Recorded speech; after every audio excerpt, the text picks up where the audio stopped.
Hello and welcome everyone to the Will English IVitational number 3. My name is Thunder McFadden and I am joined by the wonderful, the amazing, the ultra talented Marks. What is happening, Marcus Wong? I am so excited to be on the caster desk with you. You and I have danced around casting together, and now we're in it, and we actually have a game going on here on Busan. How excited are you?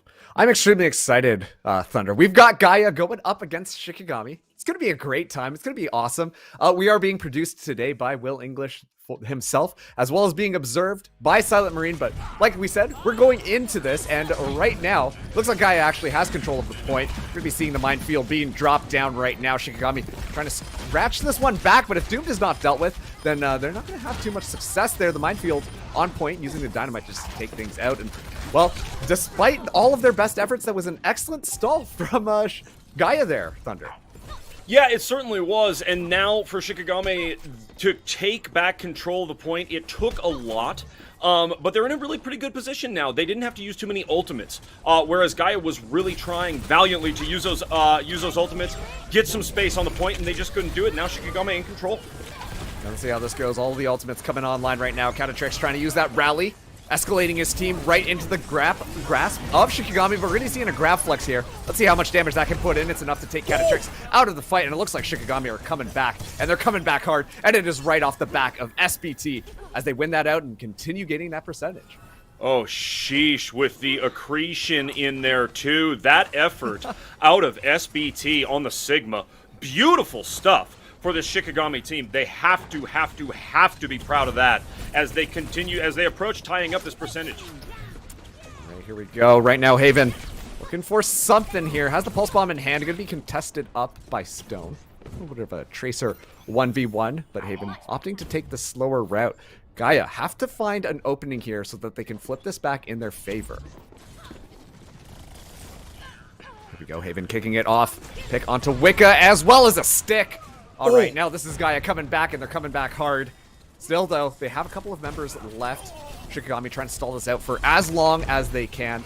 But last but not least is Stone. Stone does fall down, and now Gaia should be able to flip this point back over Thunder.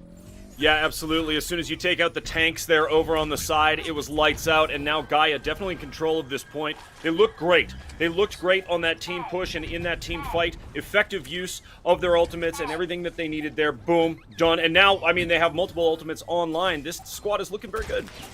And here we go. This could be final fight territory. Both of these teams up to 90% each. Right now, we're going to be hearing the mines come out, but Katmei going to be dropping some of her own.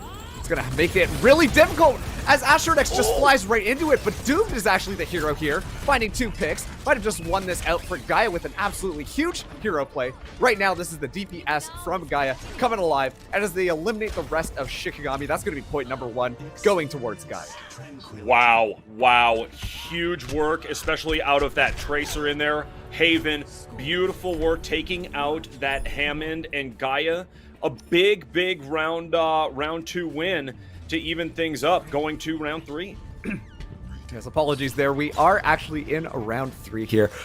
And once again, it's 1-1. Shikigami, they're really pushing this out well, and I'm curious to see which teams, what team compositions each Gaia and Shikigami are going to be bringing forwards here. Yeah, I think the Hammond is a natural choice. I mean, look, they're kind of matching each other up here. The DPS difference, I think, really just comes down to personal preference. When you have the fast-moving Diva and the Hammond out there going toe-to-toe, this is going to be, I mean, we've seen how evenly matched these two teams are. It's going to continue to be here on the third point. Astronex just kind of coming out into the back line. Had a little bit of pressure onto the Tracer there, but nothing more than just a little bit of good old ribbon in the back line. Both of these teams trying to establish their momentum here, running almost mirror compositions. Swap out a Soldier for a Sombra. That's going to be essentially getting the first pick onto Doom. And now Shikigami, they're going to be pressing down that gas pedal. As they're going to be running forwards now, trying to find more kills there. Haven trying to even things up. And okay, that's Fiddle taking out the Soldier 76 now. And now this is looking like Gaia might be back in control here. Still, though, 2 tanks alive on both of these teams. Haven trying to do something, adding a lot of damage into their back line. Let's see how this goes. Right now, it's all coming up Gaia. That's going to be Wicca falling down as well. Next up is Catmaid. And with that, it's just going to be a whole retreat coming in from Shikigami, as Gaia are going to get first cap. Yeah, it has to be at that point. I mean, this Tracer in Haven is just operating on the point. Oh, yeah. Great movement, great positioning, and gets Shikigami on their heels just enough for the rest of the team to make a push in there, and they're in control. They look fantastic. Yep, and here we go. Astronex trying to scout things out. Found the other Hammond here. Going to be just coming down here, trying to get a little bit of harassment in. Nothing too much. A Discord Orb, though, makes things extremely deadly for a Hammond to just be rolling around here. Right now, Gaia just being a little bit comfortable. Looks like two Hammonds having a fun time out in that side back line over there. Everybody's seeing the visor popped here, looking for something, but Stone, meanwhile, gets the stick onto Catatrix. An EMP also came out, or sorry, no, just manual hacks coming in as well. As once again, this is Gaia in control here.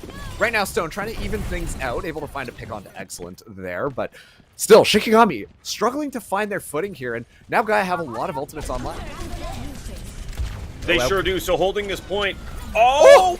No way. That's a 2K with the self-destruct coming in from Fiddlem.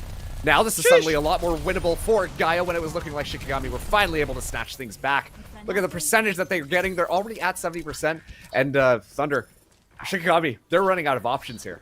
They're running out of options and running out of time on the back of that beautiful, beautiful ulti from Fiddlem. That self-destruct from the Diva, just amazing stuff right there. Gets a couple of frags, and again, chipping away at Shikigami, finding a way to put them on their heels just enough to maintain control of point. Let's see how it goes. Another self-destruct coming into the back line here. SBT just playing it safe. Just going to get the remake. No need to try and crunch somebody under the tons of metal. We are now into overtime here. Catmate has dropped down the mines as well, Gaia. They really want to shut this one out, but it looks like Shikigami might be coming back here. Vic's coming through in their favor. Can they turn this one around, though? It looks like they will be able to cap the point. But Gaia, they're just one team fight away from winning out map number 1. Yeah, they really are. But what an effort out of Shikigami there. You see the minefield comes in. They push as a unit and as a team. And great, great stuff to recap the point. Absolutely. Now, Gaia, let's see what they want to use to engage here. They do have a Transcendence, but Thunder, that's usually not an engagement tool per se. Yeah, more survival tool, really, than anything else. So, I mean, you know, if they do get into the point and they are able to recap, maybe that's a great time to drop it. Yeah, well, hey, It'll they've go already now. found Abyss, but Excellent is getting traded out right now, but Astronex trying to keep this one alive for the team. Gaia looking to secure things right now, but it doesn't look like they're doing enough here. Haven able to find one Fiddlem, finding another Stone right now, looking for an opportunity to put in some work, but the mines are dropped down onto the point, and this is looking more and more impossible for Shikigami. We are now into overtime here. Shikigami, they got to get somebody back to touch the point, but they can't even do that, and that is going to be Gaia winning out map number 1, taking the first map here in this game. Yeah, they sure did. And you know what they did? They did it in a kind of a stylish way, to be completely honest. Look at this play of the game from SBT, though. Where was this? This was up top right here. Yeah, well, he threw everybody up top, that's for sure. Yeah. And then hit him with the rock. Oh, beautiful, this ultimate. Oh, great stuff. I gotta say, you know, thinking about what we just saw there, obviously Shikigami and Gaia were running extremely similar compositions here. You know, we talked about this at the start. Gaia preferring to use that Ball Zenyatta comp. And I gotta say, Gaia just looked a little bit more comfortable on it than Shikigami did. I completely agree. I think they looked a little more comfortable, so it was partially that, but I think also a lot of it came down to timing. Gaia with better timing here, because you saw Shikigami came in with the minefield push, right? On the heels of that Hammond ultimate. They did it once, but they did it early. And so Gaia came in and they pulled the exact same move, the exact same push on the point. It worked the same way. It just happened to work, you know, 15 to 30 seconds later, whenever they needed it to recap that point and finish things off and take map number 1 on Busan. I mean, I think it was fantastic stuff out of Gaia. They faced a lot of really stiff competition from Shikigami. I mean, like, they came to play. And these two teams are very, very evenly matched. So a solid first map and a great dub for Gaia. Yeah, absolutely. You know, just kind of going off of what you said there, it kind of seemed like we're just like, hey, we liked what you did. Let's see if we can innovate on that a little bit and throw our own spin on it. And it definitely worked out here. But we do have our next map chosen. It is going to be a hybrid, and we're going to Blizzard World Thunder. It sounded like you just became a little child listening to that. I love Blizzard World. Why do you love this Blizzard map. World? I think Blizzard World is great. I think it provides a lot of great high angles, a lot of great challenges, both for attack and for defense. I think it's going to be an awesome, awesome hybrid map for us. I was really, and I missed that. Who's attacking first? It sounds like it is going to be Shikigami who are going to be going on the attack first. But, you know, I'm curious to see what guy is going to be bringing out here, because Blizzard World's kind of strange. You know, you do see a bit of double shield, a little bit of rush compositions coming in here, but not necessarily this Ball Zenyatta stuff. Right. And once again, these two teams have participated in the same tournament before. And I'm not kidding here, Thunder. These teams, Gaia specifically, literally just ran that same composition every single map that they played in the entire tournament. So obviously they're very comfortable on it. But Shikigami, they're going to have a couple of opportunities here to try some different stuff up and kind of see what sticks. Yeah, you know, and this is true of Overwatch and so many first-person shooters, pretty much all of them. Really, like, composition only goes so far. The other part of it is the comfort of the players and the agents or the heroes or whoever they're playing, right? You know, so at the end of the day, if it works, don't change it. You know, I mean, even on a hybrid map like this, where you have to, like, it a lot of times makes sense to have a shield or something a little more solidified. Maybe these teams are okay with just having the defense matrix out of the D.Va, and they can go ahead and have their Hammond just go out and really make some nasty stuff happen for the opposing squad, right? I mean, you know, when we talk about competitive multiplayer games, usually making nasty things happen for the other team is kind of in your wheelhouse, honestly. It should be an aspirational goal, maybe, you know? Yeah, exactly. I like the way you think here, but let's see what Guy is going to be bringing out here. And it looks like that's exactly what they want to be doing, running that ball, running that Zenyatta. Haven absolutely popping off on the Tracer, so I'm not surprised that we're seeing a Tracer there. And Doomed playing a Sombra. Obviously, EMP, an incredibly powerful ultimate, but this composition to me, Thunder, says that they're all in on just going in for the kills and just winning the game that way. Yeah, it's a very kind of just like go for the jugular comp and way of playing, you know? It's really, I think, now, on a map like this and a map mode like this, I think that SBT on that Sigma could be a big-time difference maker, so let's see what they have on the attack.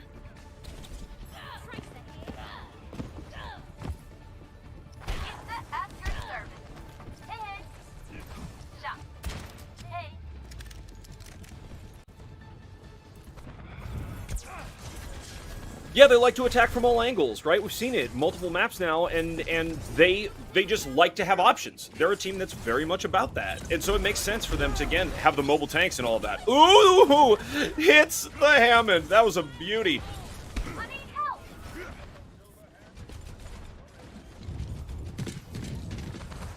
Claiming the objective. Yes.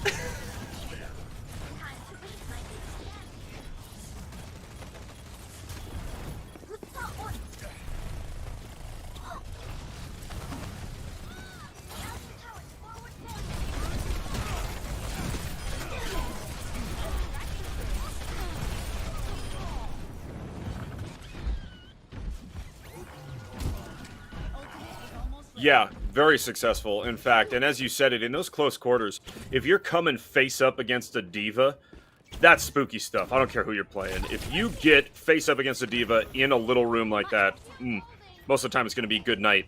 And in that case, definitely hard situation to get out of. Absolutely. Now we're seeing Shikigami. They're getting ready for their second offense here. Let's see how that goes. Catmate immediately has to retreat. So much damage being given because of that Discord org coming in from Excellent. Now, the EMP comes through. That's a 4-man EMP. That's going to give Gaia a little bit of room to work with here. Let's see if they can capitalize on it. They found 2 picks here. Stone trying to just get around, turn this back around for Shikigami, but it seems like it might be all but too late as Haven is just running wild on the team. Yeah, for real. This Tracer is completely nuts. We saw it, we saw it map number 1, and now we're seeing it in this hybrid. Haven is doing work all over the map and keeping everyone from Shikigami at bay. Let's see. Now, Doomed, just trying to build up this EMP. We saw how impactful that was before, and Gaia were extremely coordinated to just dive in immediately as it happened. But Shikigami, now they're going to be setting up here. Excellent scouting out coming in from Gaia. Immediately Catmaid and Stone were feeling a little bit of that pressure. Decided to back off just a bit, but now Catmaid just going in, saw everybody in there and said, actually, I'm good out here. Okay, we're going to be seeing a rally come online. Now, Catatrix just throwing things around, dodges the accretion. Going to be just trying to whip shot everybody around, but it's Transcendence coming through from Abyss that is going to keep everybody nice and healthy. A Flux in the small room. This is a little bit of a disco party. Throw in some fireworks as well because that's the self-destruct. Can't even re-mech. Fiddlem taken out. Now SBT taking this fight all the way almost into point number 2. But still, Shikigami, they have to cap the first point. They're getting a little bit ahead of themselves. The trade's coming in back and forth between both of these teams. Catmaid falling down to Doom. And it looks like Gaia have somehow come out on top of it, despite the entire team being chased down. And as soon as I say that, Thunder, this fight still is kind of going on between the stragglers. Yeah, it really is. I mean, they just don't let up. Either of these teams, I think that they are in this game so much, they're so invested, and they're so evenly matched that they just don't back down. All of a sudden, you know, you drop 2 players on each team, they're still getting it, they're still getting it, they're still getting after each other. I mean, it's been fantastic Overwatch so far today. They almost have the point, though. They almost have it. Okay, looks like we're good for now. It's incredibly close. Someone right now from Gaia needs to stay on this point. You can see Catatrix trying to be that person here, but Shikigami just adding on the pressure. The kill feed just completely lighting up red. And now Haven, last person alive. We are in overtime, though. So if somehow they're able to stall things out here, this could turn around. Oof. But it looks like Shikigami, they're going to be getting that first point just by the skin of their teeth. And now they're going to be pushing this payload forwards. Yeah, I mean, what an effort out of Haven again. I feel like we keep talking about this player, but Haven, the last one on the point. Last one, making moves, confusing the team, trying desperately to hold that A point, and then, again, finally goes down to what was a really nice attack out of Shikigami, and now as they are on the payload, they look to be in a good position if they can keep that sort of momentum rolling. An absolutely good position. They've already taken the high ground here. Haven, though, found Stone. We're going to be seeing the Flux come in. Just committed onto one person. It is going to force out a chance. Not the worst ultimate ever, but still, you would have liked to see just a little bit more here. Meanwhile, Gaia coming in on the flank. They're ready to take this engagement to Shikigami. And, you know, you talked about all of that great positioning, but Gaia has more or less taken it back. Yeah, certainly. And so now at this point, I really think that Shikigami they're still in an okay place, but they're coming up against this real Gaia defense, right? These players move so well, and they are, I mean, and they just get out so quickly too. Oh, this is unbelievable right now. Shikigami, they had to invest so much. Stone really clutching things up there. But at the end of the day, they were able to win out that team fight, but Gaia only used a minefield going into that fight. Meanwhile, Shikigami kind of emptied the entire bank just to win things out there, Thunder. We're at the last minute, and, you know, it's getting a little bit hairy again. It is, yeah, it's really down to the wire. You have that Transcendence online for Abyss, but other than that, everybody's still just working at it. I mean, that is for both sides of this battle right here. I think Gaia's doing a great job so far on defense, but anything could break at any moment for this squad. Shikigami, they are very good when they put together a team attack. And here we go. This is going to be the make or break moment here. Let's see how they choose to engage. Stone going to be coming back to this fight a little bit late. The Transcendence does come out, met by a self-destruct there. Not be too much, except for a little bit of a D-Mech right now. Gaia looking like they are in control of things. A Trance coming out as well from Excellent. It's probably used just as desperation here, but now Doom has this EMP. Like I said before, this could be a team fight winning ultimate here. Just looking for an opportunity to use it. Good. Bob comes on to point here. EMP is out. That's going to be a 4-man EMP. And Gaia are happy to just capitalize and just swarm in like worker ants just to take them out. Now Bob is the last thorn in their side there. And it's looking like Gaia, they're able to stop Shikigami before point number 2. Catmaid trying to keep that one alive. But we're going to be seeing that overtime wick burn down with a rally and a minefield out in front of things. And a very clear win condition now has been established for Gaia. They just got to hit point number 2, Thunder. Yeah, really. I mean, they know exactly what they have to do at this point. They did a great job holding Shikigame after that first point and after the payload got going. It didn't. I mean, they really did not get far, No. and it looked like Gaia was really in control the whole time. So coming out on the attack, I think Gaia is in a fantastic position right now. Absolutely. Gaia just looking so coordinated. We saw, honestly, I don't want to discredit Shikigami at all. They've been doing excellent stuff coming in here. Specifically, Right. I'd like to highlight Stone. I think Stone has been doing so much work on that Tracer, coordinating things with Catmaid and Abyss. But right now, Gaia, once again, it just looks like they know this composition so much more, and their teamwork is just impeccable right now. Yeah, it really is. I mean, both of these teams are playing great as a squad, as a unit, but you see that Gaia just has that extra little bit of something. I don't know if it's flair. I don't know if it's pizzazz. I don't know if they're just they're just able to get a step ahead and pull something stylish, whatever it is. But it feels so just like calculated and so like, I don't know. It's like all these players just kind of have a little grin on their face this whole time. It feels like they're really enjoying the way that they're playing this map. Absolutely, and you know what? I'm going to say it now. It is pizzazz. So, Gaia bringing the pizzazz to this fight. Let's see if they can really harness and materialize that pizzazz, because this could be an easy map number 2 if they played their cards correctly. Already, Astron X able to scout out the point, but they've rotated around and are already gaining percentage. Oh, Shikigami almost gave up a tick already. Now we're going to be seeing the fight coming in on point here. Shikigami rotating around, but Stone finding Haven is going to make this more difficult for Gaia. Interesting pick onto the Cowboy. I actually think that this is pretty favorable in stopping that backline attack that is coming through from that ball and Tracer we're seeing. Yeah, I think so. I think I like the composition, but again, I am scared when I'm looking at how effective Gaia is with their pushes. Look at them. I mean, already on point, doing a great job. They got one person there. It's fantastic stuff out of them, always. Yeah, that's true, but the picks are coming through. Abyss did find Catatrix.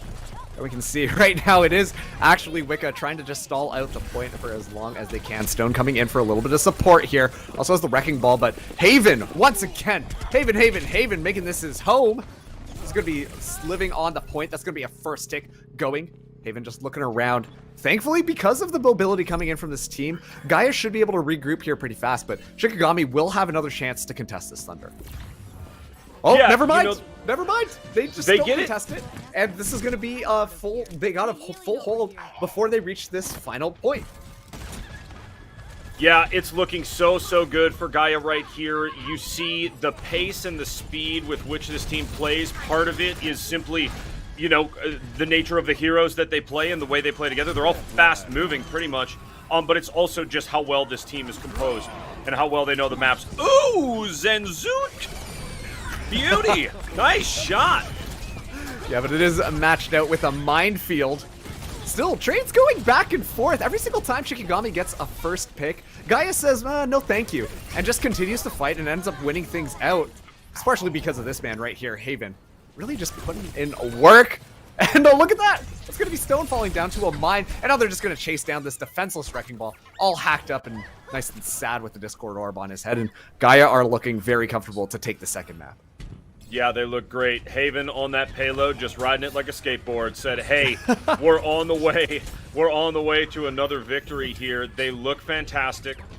They look, I mean, look at this. And just the way that they hold Shikigami at bay, at no matter what point they are on the map, they do fantastic work. Now that is a big ulti coming out. Those mines are going to be something that they will have to deal with, and deal with quickly. It was an interesting play because it did allow for Shikigami to get that high ground here, but Doomed could really just EMP everybody. Found two there, but a rally comes out from Wicca. Not able to find anything there. If we're going to force out a trance, Gaia right now really trying to take this fight. Already picks are coming through. It's looking good for Gaia. Shikigami on their last legs here. Going to be using the self-destruct. Doesn't find anything except for a mech. Now, they're still fighting this one out. Catatrix coming in, throwing that flail around. This is desperation mode for Shikigami. We're seeing the trance come out here, but it's looking like it is all too late, because as soon as that trance is over and the Zenyatta falls down, that is going to be map number 2 going to Gaia over Shikigami. Boom. Fantastic work out of this squad, and I want to see pizzazz? the pizzazz. We said yes, so good. Hey, Doomed. Nice. Let's see this play of the game. Yeah, absolutely. Doomed has just been doing so much work on this Sombra. Huge EMPs and manual hacks right now. Obviously, playing that Wrecking Ball, it's an excellent thing to have. And you can see the solo EMP, it does fall down in that little bit of highlight there. But once again, I think that Sombra pick, honestly, was making the difference between Gaia and Shikigami's team compositions. Mm-hmm. Yeah, I mean, you saw the individual hacks and then as well as the EMPs being huge difference makers on that map. Blizzard World, always a fun one to watch, and I mean, these teams did not disappoint at all. Gaia, just again, that the way that they find that step, right, that way to get that jump and get a step ahead of Shikigami in this matchup. They did it map 1, they did it now map 2. I mean, they have to win one more map and they move on, right? They look poised to do it. They look great. Folks, we are going to take a quick break here, and when we come back, we will be getting into map number 3 between Gaia and Shikigami. Stick with us. We will see you soon. Hi, my name is Williams IV. Chicago, the Windy City. The second city, the place that I call home. Champions have been born here. Legends have been made here. History has been captured here. I've been here for a long time, and let me tell you, it's amazing to witness history unfolding in front of all of us. When I created the Will English Invitational, I wanted to be a part of that history. I wanted to know who was the best Overwatch team out there. But not just the teams you see in the pros. I wanted to find the teams that you don't get to see on the Overwatch League stage.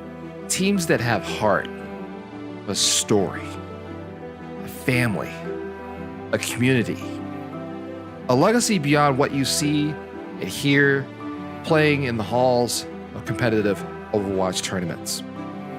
Thankfully, from the 20 teams that played in the first Invitational to the 40 plus teams that have played in the second Invitational, and finally our journey to the Overwatch Invitational 3, we get to witness that history unfolding in front of our very eyes and ears.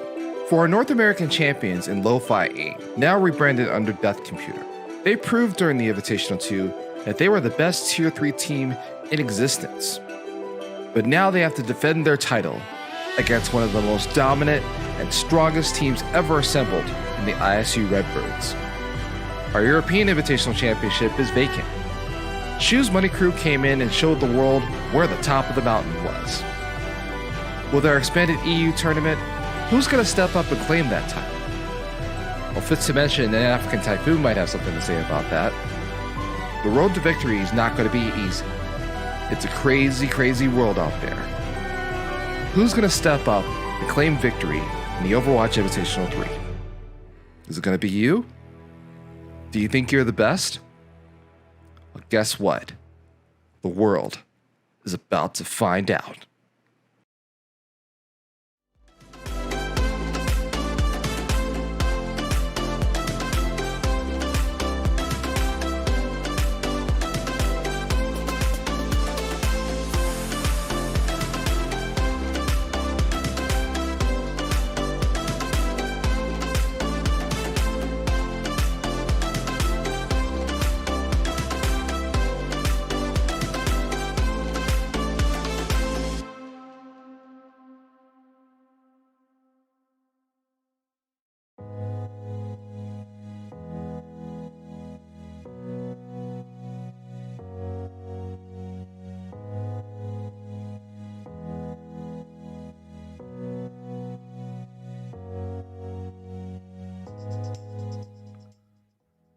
Welcome back, everybody, to the Will English Invitational number 3. we're joined today by myself, Marks, and I've got Thunder McFadden on this side of me over here. When we're casting this lovely game, once again, we are being observed by Silent Marina and produced by, yes, I know, the Will English right now, so that's happening. But we've got Gaia going up against Shikigami and Thunder. What can you tell us about how these games have been going so far? I mean, what we've seen so far is really a very, very nice concerted effort out of Gaia to control each map from the moment they start until the end, and control the pace of the game is really what I'm trying to say. They're doing really, really exceptional work. And as we move forward, we're going to be on Havana here for this next escort.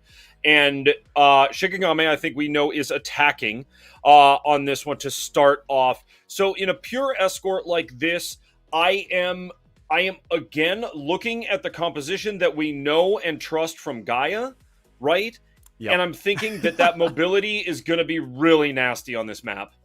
Yes, Gaia just in their team chat right now, probably being like, in the composition we trust, as they enter into each of these maps, because right now they've just been doing, honestly, a fantastic job. And we briefly touched on this, but I think that right now the teamwork, the coordination coming in from the Ball, Tracer, and Zenyatta has been absolutely stellar. You know, as soon as that Discord orb is dropped onto somebody, they have no problem just diving onto them and taking them out of the fight immediately. And I think right now they're not afraid to get scrappy. Shikigami consistently getting a pick here or there before the team fight even begins. But even down a person, Gaia have just gone in and they know exactly what they're trying to be doing and taking players out of the fight and honestly turning things around. This has been really fantastic Overwatch to be casting right now, Thunder. Yeah, it's been a lot of fun. It's been a whole lot of fun. And what you're seeing, out, we keep talking about this Gaia composition and that I love what they're doing with these fast-moving tanks, right? Yes. You know, they're not taking, because we all know that when you pick up a traditional shield, you sacrifice some mobility and you sacrifice some speed. You just do.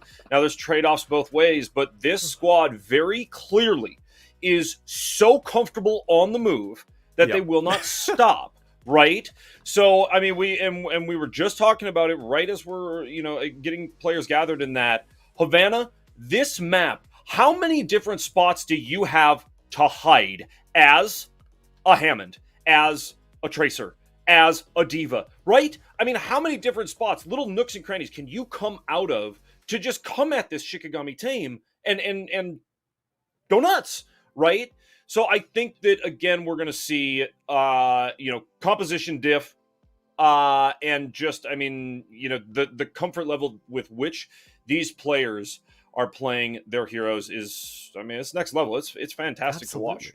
Yeah, and Havana's going to bring some interesting differences to the composition. I am kind of curious why Shikigami would pick this one, because it's not completely out of favor for what Gaia is comfortable on, specifically running that Zen Ball. There are definitely a couple of maps that kind of come to mind where, maybe a King's Row where you can kind of force out different other compositions from their team. But this is going to allow Shikigami to play something maybe a little bit more shieldy here, whether or not we see a rush or maybe we see that double shield come in, especially on that first long hold right across the gas station on Havana. There's so many long sight lines that this map kind of allows.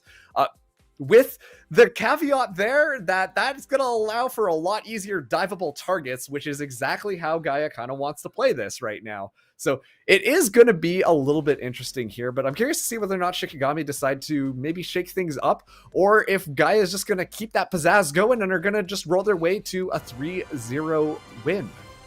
Yeah, let's see what both of these teams, particularly what they pick for heavies, again, how the tanks are going to come out and how the tanks are going to interact with one another. If you decide to go shields, we talked about it, you got to have somebody watching the flank. You just got to have protection, right? That's you're setting up protection for your team, but you're going to have somebody on the backside, and you're going to have somebody who's really, really focused on making sure that this Haven doesn't get behind you and just start picking you off one by one. Right? Because it'll happen. Absolutely. Haven just been a menace. Yeah, a menace. Maybe even a villain for Shikigami right now. With how much damage Haven's been able to introduce into the back line of their team. I know I don't want that much damage introduced into my back line, but that's a story for another time, because interesting pick here. Gaia bringing out the Hanzo. Probably kind of understanding that Shikigami are not going to be running that same composition here. And Hanzo brings a lot of shield break potential into this fight. Yeah, I like that. I like that pick, and I also like that Shikigami, they're going with the Diva, but they have the Orisa out there. I think that bongo drum, if they can get it in the right position, it's going to be great for them, and since they are on attack right now, I mean, look, the shield's coming in super, super handy. Yeah, it really is. Look at all that cart progress. They've already made it down the long sight lines we talked about before. SBT just adding a little bit of pressure into the top ground, trying to check all of the snipers here. Haven goes in for the dive, immediately teleports out of there. Seeing the amount of damage that was coming through now, just looking for an opportunity to make a play happen. Probably waiting for Astron X as well as Excellent to make a call here.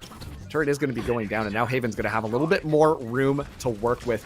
We can see they're all bunkered up onto the cart, but that's not going to stop Astron X getting into the mix of things. Haven as well on that backline support. But still, Shikigami, they're very comfortable moving things forward. No picks have been coming through. Now an amplification matrix dropped in, but the Dragons are going to come out to try and contest that, finding one. Haven good for another. But Gaia, they have to touch the point. Already, Shikigami has basically taken this thing to point number 1, and now they're finding the kills to match. And it's looking like Shikigami should be able to get to point number 1 very easily here. As we see Excellent use the Transcendence to stall out just for a little bit longer, but I don't think they're going to be able to get too much coming in. Doomed, as well as Cadrix come in, but are immediately both burned down now. Astronex trying to stall this one out. The name of the game is a stall, but doesn't matter because that's going to be point number 1 for Shikigami. Yeah, boom, and they did it. I mean, they did it extremely well, extremely efficiently. This is, I think, the best Shikigami has looked all day in this matchup. They look poised, and they look so good. They got that payload moving, and now they continue to. I mean, they hit point number 1 with still about 2.5 minutes left on the clock. Fantastic work out of them, even though they are down by 2. They're coming out to play. They're not giving up yet. Yeah, but neither is Fiddlem, bringing so much damage in, an Immortality Field keeping everybody alive, but now this is going to be Gaia on the attack. They're ready to pounce like the Apex Predator that we've seen thus far. Still, Shikigami, they got something to say about that, and that's going to be the Supercharger being introduced into this fight alongside the Self-Destruct. The Self-Destruct finding 1, but now Shikigami, they're more than happy to hold this bunker on this top ground. It's going to be a Dragon Strike trying to dislocate them, but doesn't find too much of value there, so they're just going to be happily moving things forward as Gaia have to scramble their team back together to try and engage once again. Yeah, absolutely. I mean, look, this payload's moving and has been moving consistently, and right there, Shikigami, they could have gone ahead and used all their ultimates at once. No, they used 2, even though they got 5 available. They use 2, and then they wait another minute and use that Torbjorn ulti. Huge stuff. Oh, absolutely massive here. Shikigami continuing to come back into this off of the back of Zenzoot right now. The amplification matrix dropped down as well, but that's going to fade out here. And, well, Gaia were able to stabilize here, but Shikigami almost turned that one around and almost had an absolutely massive time bank for point number 3. Yeah, they're getting close. They're getting close, and they're looking very good. I mean, again, as we watch this map, it's just like the previous 2. These teams are going toe-to-toe. They are not scared to get in each other's faces, right? But still, Gaia finding a way to stay just that step ahead as we're under 3 minutes here, and they look like they have a great defense and a great positioning around the payload. Yeah, interesting location walking around there. We can see Doomed read them like a book and threw the Dragon Strike in. Definitely gave Shikigami a little bit of a jump scare. Who says Overwatch isn't a horror game? Definitely Abyss after getting that pulse bomb attached to his back here. But Astronex might have overextended here. Trades going in evenly between these 2 teams. But already, oh boy, oh, Catmade falling extremely low. The Discord Orb really gave him a run for his money here. But Shikigami are able to stabilize, and they're going to be walking this cart forwards a little bit more. Well, here we go, the engagement coming in yet again. You know, rally online for Shikigami, gonna give that a little bit more boost there. That was a huge pick onto Haven. Turns out the Cowboy might have been the answer to their problems. Astronex trying to go in for the stall now. Good to see the Transcendence. Gonna quickly go into that little rejuvenating force field. Meanwhile, Fiddleman in the top, having a little bit of a battle here. Okay, a Dragon Strike thrown in as well. This is the last-ditch effort by Gaia to try and hold them before point number 2. A lot of ultimates committed from both sides. But right now, it's Shikigami just coming out on top. Doom, can he come back onto the point? Haven able to make it back here, but falls down. That's gonna be point number 2. Shikigami looking great right now. An awesome ult from Zenzukt. Looking great to get that second point, and hey, we see a character switch. We now see the Widowmaker. This is huge, and I think this means a lot for this final push for Shikigami. Let's see what Zenzukt can do with this Widowmaker. The Widowmaker, you know, kind of a glass cannon depending on how you play it, but in the hands of the capable Zenzukt, could work out here. We see that Haven also swapped from the Tracer onto that Ashe, so a little bit more longer sightlines for both of these teams. Yeah, which makes sense as you move between this point number 2 and point number 3. This part of the map is very open. Great spot for the amplification matrix, too. Ooh, also a great spot for the mines there. Stone was caught between a rock and a giant explosive field, so opted for the explosive field, but now we see the supercharger get laid onto the ground. Shikigami trying to press this one as far as they can go, but let's not forget, Thunder, the closer they get, the better the respawns are going to be for Gaia here. Still, that supercharger going to give them a lot of headway to basically get to the cathedral. Now, we see that this is going to have to be contested here. The rally coming on long as well for Wicca. It's going to give their team so much more sustainability here. But Gaia are not out of this just quite yet. The Valkyrie popped. Catatrix keeping everybody nice and healthy. But somebody has to come onto the point, and it is going to be Astron X. Haven coming alive.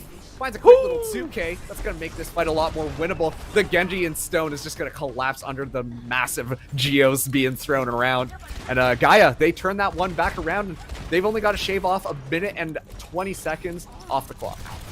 Yeah, they really do. I mean, that payload is deep, deep, deep in enemy territory, but at the same time, right now, Shikigami, they really only have probably one solid, push here, and effort to get back after Gaia, which finally, they as a squad were able to hold.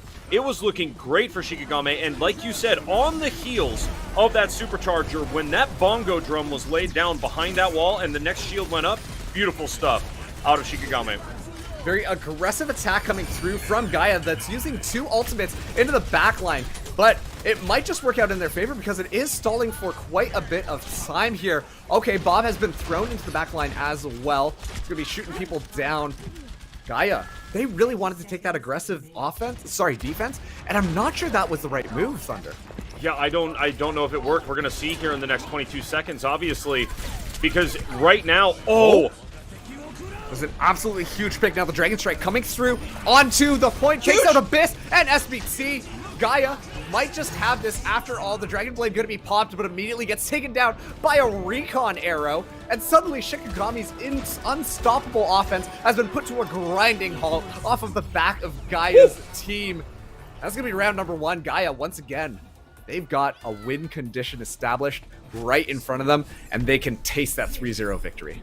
Yeah, I mean, listen, that final push by Shikigami, you saw it was Astronex come through with the Hammond and just disrupt them enough, okay, that it slowed them down, but Astronex never really fell below about half HP and was still able to get out, either get a heal or get a health pack, get out and get back into the mix. And then you saw, as Shikigami flexed just a little bit through that, Doomed pops out to the side and said, "Y'all doomed." All right, takes a couple of headshots, and that right there stops Shikigami. Oh, they're going to want that one back. They're going to want a little tighter push there because I bet they feel like they really had that final point. Absolutely. I wonder if Doomed plays Doomed Fist. You know?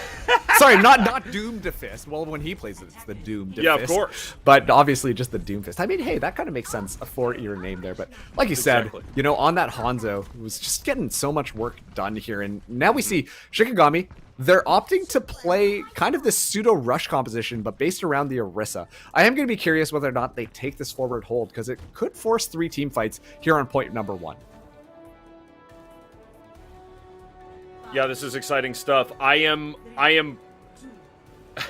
I'm fearful to make a prediction because of how well Shikigami played that first attack.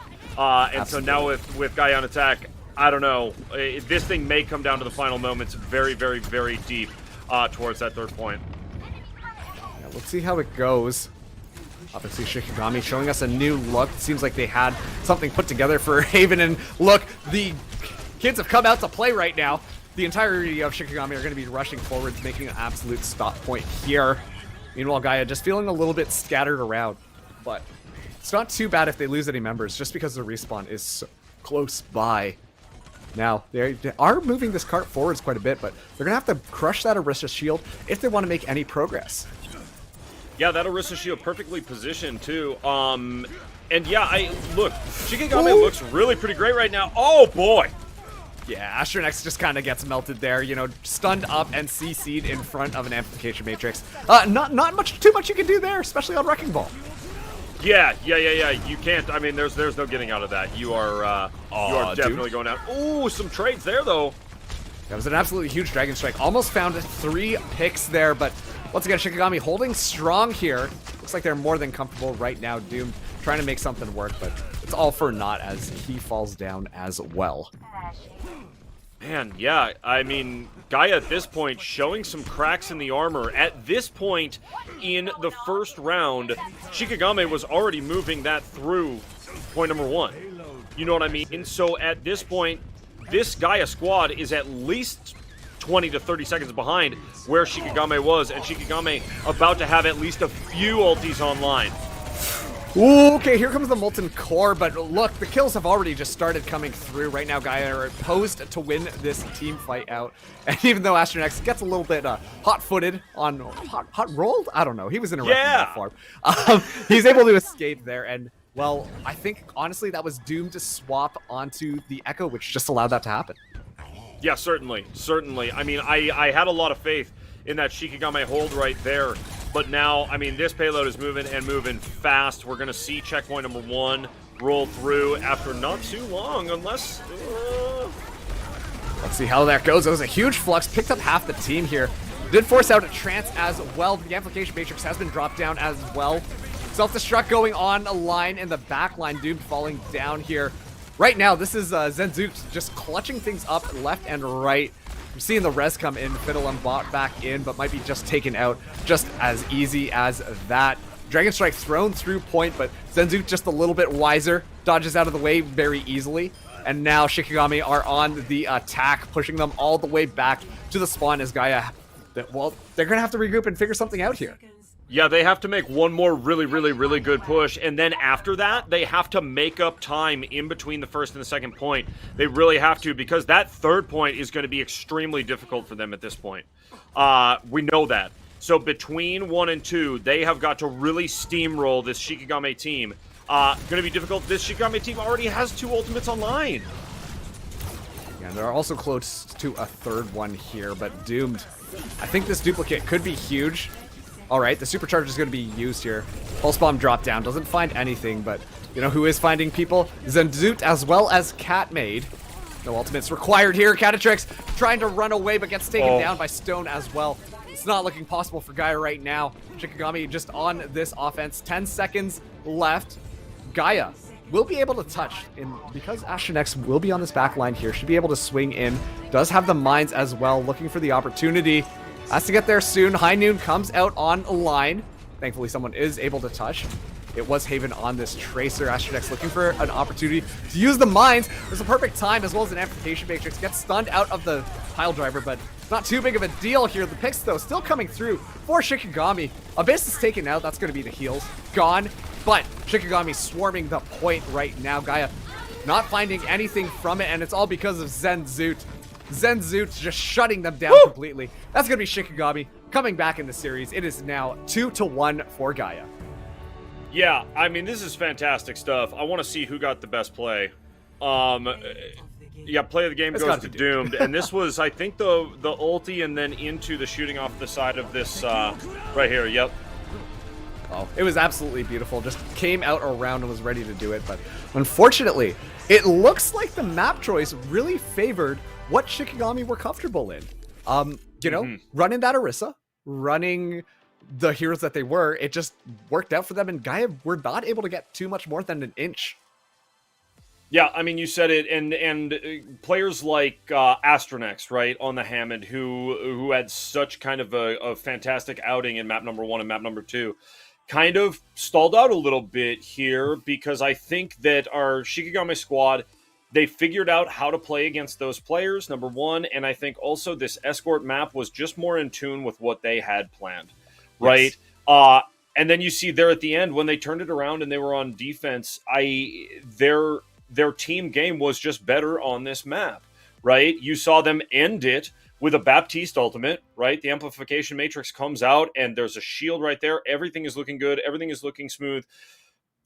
Shikigami looked in that game like Gaia looked in the first 2 maps. Yeah, Straight up. That's honestly the best way to say it. Look great. They look great. Volskaya, all right. Yep, we are next going to Volskaya Industry. So this is going to be our assault map. Will Gaia be able to stamp out Shikigami, or are Shikigami going to be coming in here? It's going to be a little bit more interesting, because since Gaia lost the last map, that means they are going to be picking out this one. And Volskaya is perfect for the exact composition that they want to be running. I don't know, Thunder. I don't want to cast or curse anything here, so I'm not making any predictions right now. But based on that last map there, Shikigami, it looks like they really prepared on a couple of the maps. So I'm wondering if Volskaya is going to be in their wheelhouse. Listen, I think that if you're on the side of Gaia at this point, you're looking at like, okay, let's go play in the snow. That's what we want to do, right? we want to go play in the snow.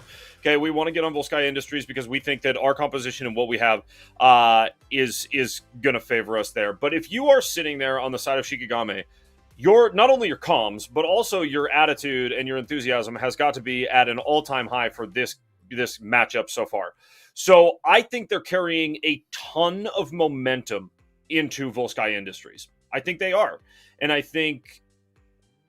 Yeah, I think that at the end of the day, it's going to take an effort as good or even better than what they had before out of Shikigami, right? Mm-hmm. It's going to take that same effort, if not a more kind of solid push as a team, to overcome and take this thing to a game 5. Yeah, absolutely. We are going to be starting out with Gaia on the attack. This makes sense to me because, we're playing a totally mobile hero composition. It's just kind of like, let's go over here and murder so we can take the point. And so I think that's kind of obviously what Gaia wants to do, really just intimidate the heck out of Shikigami, because then, if they set a really large time bank, Shikigami is going to be like, uh-oh, and just shake their confidence. Because like you said, Overwatch especially, I think there's a lot of a mental game going on here. And Gaia, they got to be feeling comfortable. They know the map that they're picking. They know how to execute on here, and they know that they can beat Shikigami. But Shikigami, real good potential here to start the reverse sweep. Obviously, they need to get this next map in order to make the reverse sweep happen. But, I wouldn't count them out just quite yet, because we saw some amazing things on that last map, and I am very much right back into this as we're going to be getting loaded into the game now, Thunder. Yeah, 100%. I really think that when you are sitting on the side of Gaia right now, it's like, okay, Shikigami has wind in their sails, and we need to take that out as quickly as possible. Yes. Right? So that is their main focus, and that is their main goal. If they can't do that, then then they're going to have to either shift momentum or even speed up the pace a little bit more, because Shikigami seems like they really have a hot hand right now. Okay, this is really interesting that we're going to be seeing here. Yes, Shikigami is going to be here on our defense. Yes. So, it looks like they're going to be rolling out with our respective compositions. Obviously this worked out really well last time, but Gaia, they're probably going to be rolling out just once again with that Wrecking Ball composition. But that Orisa was really working for Shikigami. And so, let's see if they can make this work on Volskaya. I've seen this many times, Thunder, where, they set up the bunker composition, but then no one actually touches the point. So I'm a little worried on defense, but you know what? If someone's going to prove me wrong right now, it is going to be Shikigami. Please touch the point, Shikigami, even if you are playing on the high ground and bunkering down, please. Right? Yeah. So let's see what happens here. Now, the offense is going to be coming down here. Gaia doing an amazing job of already scouting out that back line using the Sombra there. Just get some information and that way make some hero changes accordingly. Yeah, I definitely like that. Definitely like that. I'm interested by these compositions. I think Doomed on this Sombra is going to be fantastic for sure. Absolutely trying to build up to an EMP as quickly as possible. Meanwhile, Astronex looking for a good opportunity to dive on. All right, they're setting up their bunker on the point. I'm no longer worried here as Catmade finds one. Doomed gets taken out as well. A little bit of a fire bolt coming in from Stone. Seems appropriate given the name here. Astronex just diving in there, but not going to find too much value as they retreat. And Gaia got to go back to the books. Yeah, they do. I mean, they came up and Shikigami was like, nah, no, we're here and we're set. So, Gaia, they are playing against a team. This is it's not a different team, but it is a focused in team as compared to the way Shikigami was playing in maps 1 and 2. Yeah, but look at this. They're already going to be able to get one tick on the map. Finally, we see the rotation coming through here, but Gaia not giving them an opportunity. Finally, an amplification matrix is going to come in here, but it is going to be matched with a transcendence as well. The Zoot's coming out first, but Doom finds one as well. The action's still going on here. A great bunker coming in. A high noon on the line. Looking around for something. Finds nothing but shield, but that's okay. Gaia, though, meanwhile, still on this point. Trying to make this one work, and well, it looks like Gaia are finding the picks that they need to be able to get point number 1, and well, that means it's all about point number 2, baby. Yep, 100%. Look, they make pretty quick work of this A point, and so now with just under 5 minutes, I think that Gaia, they are moving. They know what they need to do. They have ultis online, and I'm a little scared that this second point is going to go down quickly for Gaia. Let's hope not. Obviously, Shikigami, they are looking for something to stabilize on. Find some sort of anchorage here. But once again, it's not looking great, especially too if they want to play that bunker nice and close. Well, that's just going to set Doomed up for success, which is exactly what happens. The EMP does come out. It finds a 3 here. It's going to be met with a Molten Core, but Fiddlem using the grab as well. It's going to be lifting people up into the air. Gets hit by a lot of Immortality Field. Clutching up, saving some lives there. That's what we like to see from our healthcare professionals. Now, Astronex looking for an opportunity to get something done, but a lot of ultimates invested here, and now the mines come in as well as the aggressive Transcendence. Looks like it's working all out for Gaia. The Senjun has something different to say, trying to keep this one back in their favor. Now their teams are going to be moving in onto this point right now. A rally popped by Catatrix. Senzut, though, doing God's work. Comes in there, finds 2. All right, making this one definitely possible. Falling super low, but thankfully the support line does have their back. And Shikigami are going to have to Gaia are going to have to rethink this one. And it's all because of Senzut. Yeah. Yes, and Zoot, I mean, a beautiful, beautiful effort right there. And all of a sudden, Gaia players just dropping one by one. They almost had 1 tick on that B point. Not enough, though. Not enough to make something happen. And now, back to the drawing board. They have plenty of time. Plenty of time, okay? 3:10 is, I mean, all the time in the world. But it'll go away quickly if they have another failed attempt at the point. Let's see how this goes. A lot of pressure on this next attack. Doomed, just peppering things down. A lot of hero changes coming in from Gaia. Trying out some different strategies here. They forced out an amplification matrix from Abyss. Right now, Shikigami just trying to buy as much time as they can. But Gaia, they're ready for the attack, and this is going to be them flanking around onto the side. Gaia has been doing a great job of finding this positional advantage here, Thunder. So let's see how they want to play this next attack. Yeah, I mean, you said it. Their positioning is great. It has been on every map and in every map mode. Okay, here we go. The accretion coming in here. Fiddlem got hit, taking off the high ground a little bit, but Gaia are all over the point here. They were able to get that first tick. Sorry. Senzut's going to be the one finding the first pick. Meanwhile, Wicca dropping a rally. That's going to keep Shikigami nice and stable as they fend them off. Yeah, huge, huge. I mean, Gaia going to get 1 tick, but now we're down to 2 minutes. Like I said, you know, when we were sitting at 3 minutes, that clock goes away fast if you're not making really, really solid pushes onto the point.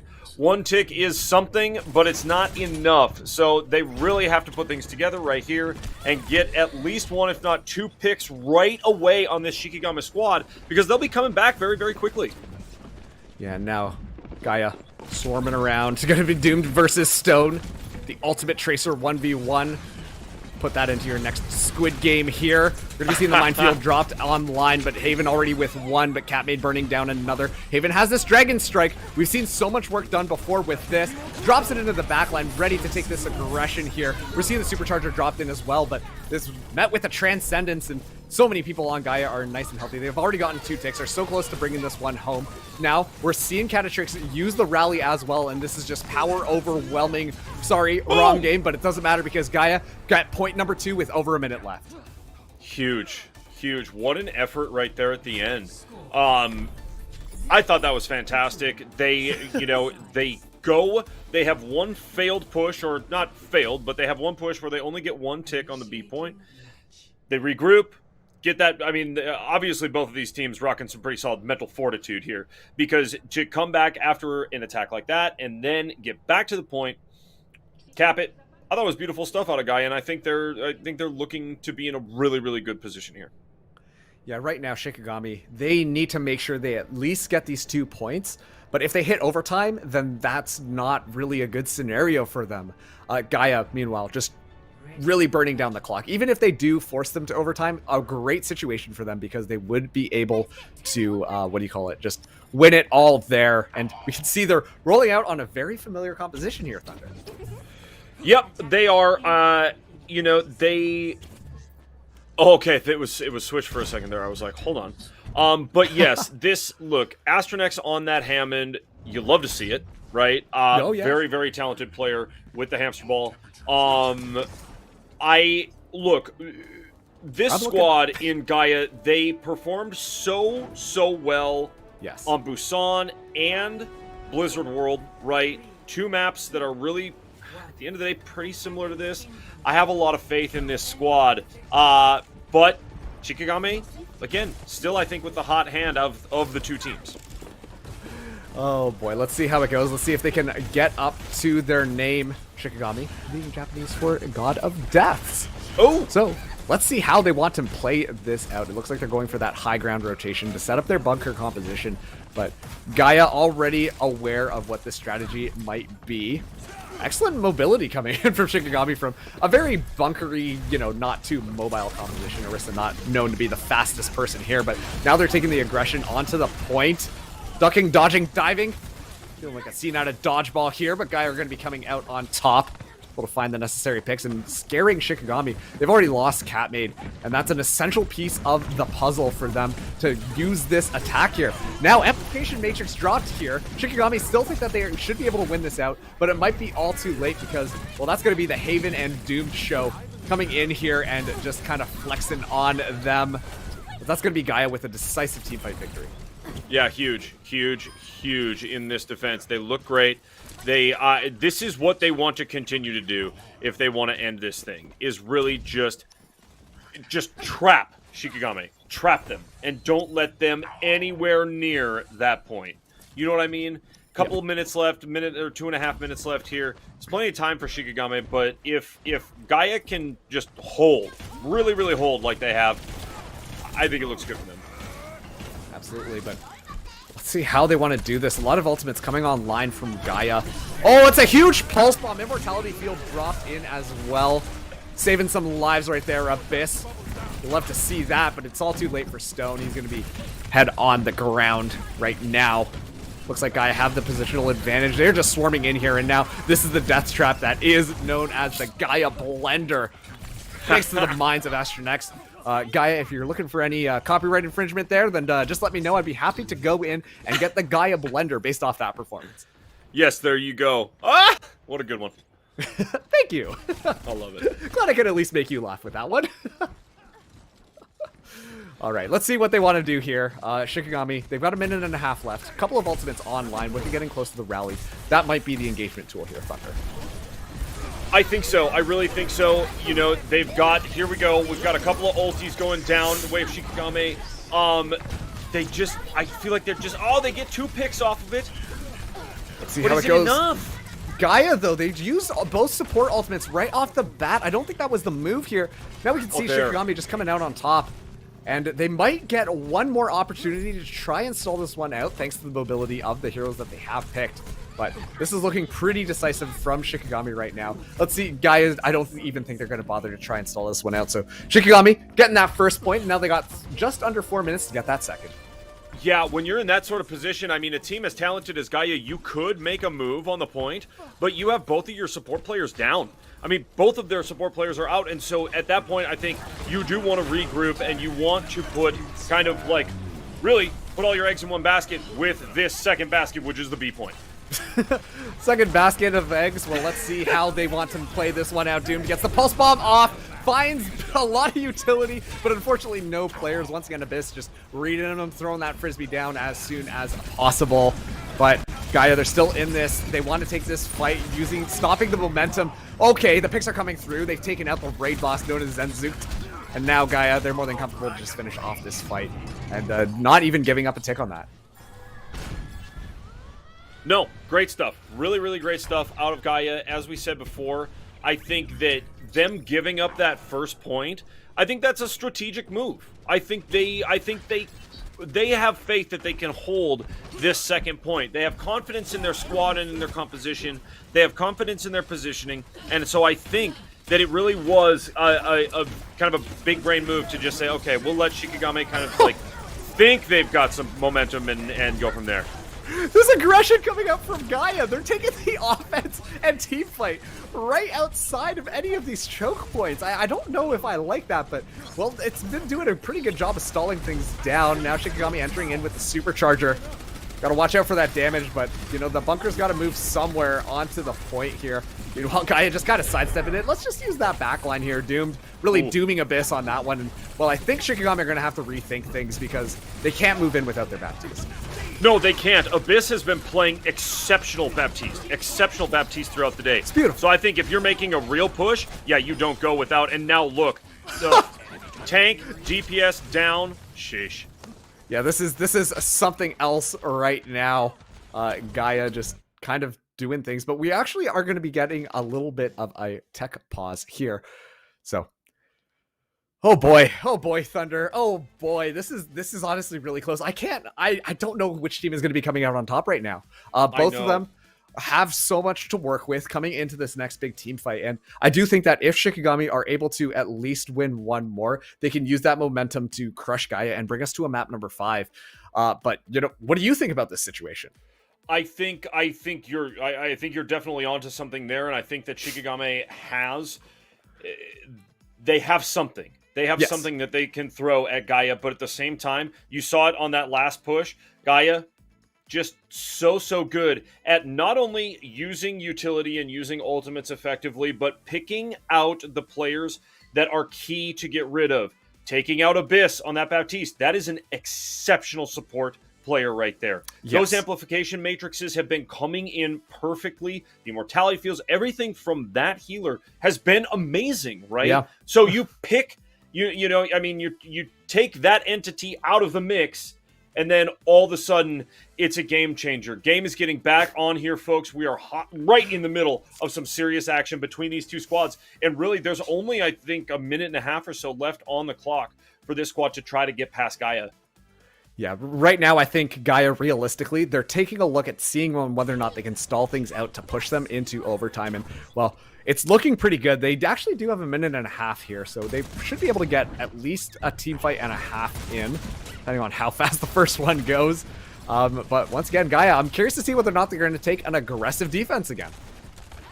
Yeah, you know, when you say that they have time enough for a push and a half, you have to be strategic about when you even do that, right? Do you push and then back out after one pick and then use that extra time to go for that push? Or do you push right away and then hope that it's enough right here? Although that's an excellent flashbang there. Rally popped as well. A lot of ultimates coming in, but it's actually Haven with the Dragon Strike that shuts down this attack. And, well, yeah, the House of Cards is crumbling for Shikigami. They've got 3 ultimates online, but they're going to be matched against Gaia, so looks like we're going to be getting 2 team fights in before this is over. Yeah, 6 red X's at once. Sheesh. And now, Gaia, I mean, just looking to be in the power position. Haven on the DPS yet again. Doing work. Dang it. Wow. Unreal. Yeah, it's a big old knee slapper right there, Thunder. I could hear it based on how you were going there. We hear the pulse bomb get dropped into the back line. Unfortunately, Abyss just too fast with that, but feel them already took out Stone and found Abyss as well. This is not looking too good for Shikigami, even using the Gravitic Flux just for good measure. Right now, Shikigami, they gotta try and swap out their heroes to make sure that they've got some mobility here, but Fiddlem, he's ready for this. He's looking for it, trying to stop them from even getting to the point, has that accretion ready, knows them like, can throw that rock like something else. Catmate is going to be able to come back and stall, activating that overtime there, but gets taken down so much and is going to be taken out of the fight. And ladies and gentlemen, that is going to be it, as Gaia wins out map number 4, winning out against Shikigami 3-1. Wow. Wow. Wow. And look at this. Of course, the play of the game. Sainzoot. Beautiful stuff. Absolutely. I mean, listen, this player was on it all day. Yes. No, 100%. The amount of difference that was coming through amongst the Zenzoot and Abyss from Shikigami was unbelievable. And I think that's honestly the reason why Shikigami were able to get close to beating Gaia here. But unfortunately, they fall just a little bit too short, while Gaia are going to be taking the victory 3-1 and advancing in the playoffs, Thunder. Huge. I mean, Massive. GG's to both of these squads. What amazing Overwatch to watch, and 100%. I mean, it was a blast to cast. I'm doing poetry, Yes. just like without thinking about it over here, I guess. Whatever. But All right, seriously, Edgar Allan Poe. got him. Listen, Gaia looked great out there. They did. I mean, that map number 3 obviously went the way of Shikigami. They got a hot hand for a second when you're on that escort, and they moved the payload, under the weight and the power of that Orisa. Great stuff. But at the end of the day, Gaia, we saw it. On Volskaya Industries, they knew as long as we take out Abyss here in these last 3 minutes, it's over. And that's exactly what happened. All right, well, stick around for just a second. We're going to be throwing to a quick break before we say our goodbyes for now. But don't worry, there's a lot more Overwatch coming your way, because now we're out of the playoff brackets and we're going to the semifinals, baby. So a lot of interesting stuff. But I'm being told that actually our time here is done, Thunder. And honestly, it's been a pleasure to be able to cast alongside you and watch Shikigami go up against Gaia. This has been an amazing bout of Overwatch. But, you can find me, Casted Marks, Twitter's right over here. But Thunder, unfortunately, your name is just a little bit too long. So where can people find you? Just look up Thunder McFadden and you'll find me. Whatever your favorite social media is, it doesn't matter. I've got probably the longest, most ridiculous name ever, but I'm okay with it because I embrace it. So yeah, you'll find me. You'll look for the neon. You'll see me. Okay, perfect. Well, thank you guys so much for joining us for Shikigami up against Gaia once again in the Will English Invitational number 3. We're in the North America region, baby. But stick around because we are going to have more, Overwatch coming for you in the semifinals. And once again, thank you to Silent Marine for doing the observing and Will English for doing our producing today. But that's going to be doing it for us. So we're going to get the next game set up for you as we throw to break. But thank you for tuning in, everybody, and stick around for some more good Overwatch.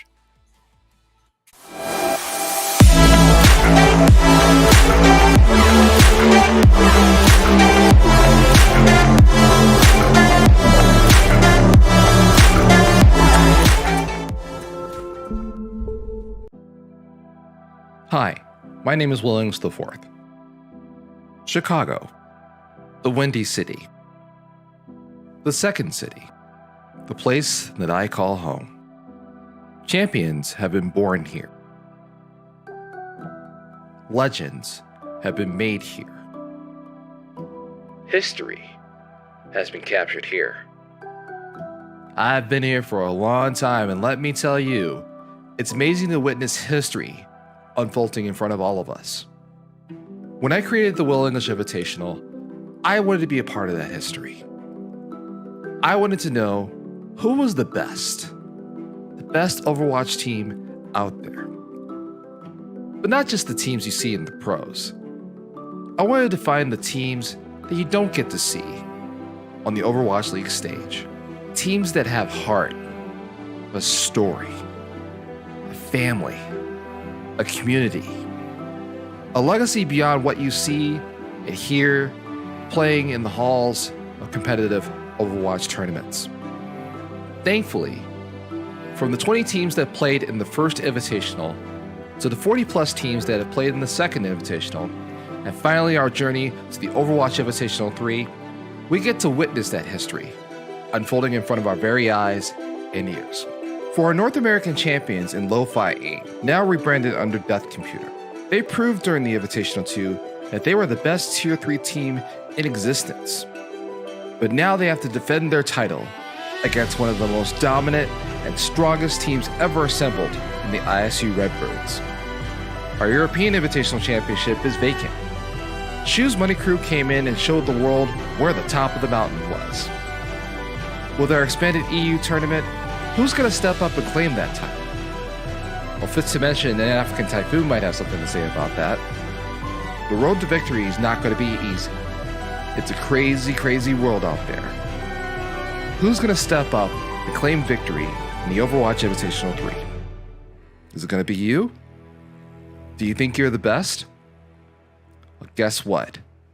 The world is about to find out.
Hi, my name is Williams IV. Chicago, the Windy City. The second city, the place that I call home. Champions have been born here. Legends have been made here. History has been captured here. I've been here for a long time, and let me tell you, it's amazing to witness history unfolding in front of all of us. When I created the Will English Invitational, I wanted to be a part of that history. I wanted to know who was the best Overwatch team out there. But not just the teams you see in the pros. I wanted to find the teams that you don't get to see on the Overwatch League stage. Teams that have heart, a story, a family, a community, a legacy beyond what you see and hear playing in the halls of competitive Overwatch tournaments. Thankfully, from the 20 teams that played in the first Invitational to the 40 plus teams that have played in the second Invitational, and finally our journey to the Overwatch Invitational 3, we get to witness that history unfolding in front of our very eyes and ears. For our North American champions in Lo-Fi AIM, now rebranded under Death Computer, they proved during the Invitational 2 that they were the best Tier 3 team in existence. But now they have to defend their title against one of the most dominant and strongest teams ever assembled in the ISU Redbirds. Our European Invitational Championship is vacant. Shoes Money Crew came in and showed the world where the top of the mountain was. With our expanded EU tournament, who's going to step up and claim that title? Well, fits to mention, an African Typhoon might have something to say about that. The road to victory is not going to be easy. It's a crazy, crazy world out there.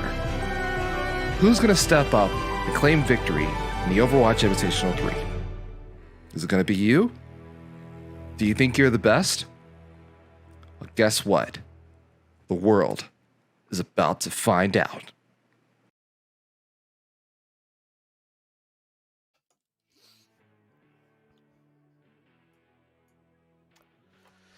Hello, everybody, and welcome to the third Will English Invitational. I am Tangerine, joined here today with Dividing.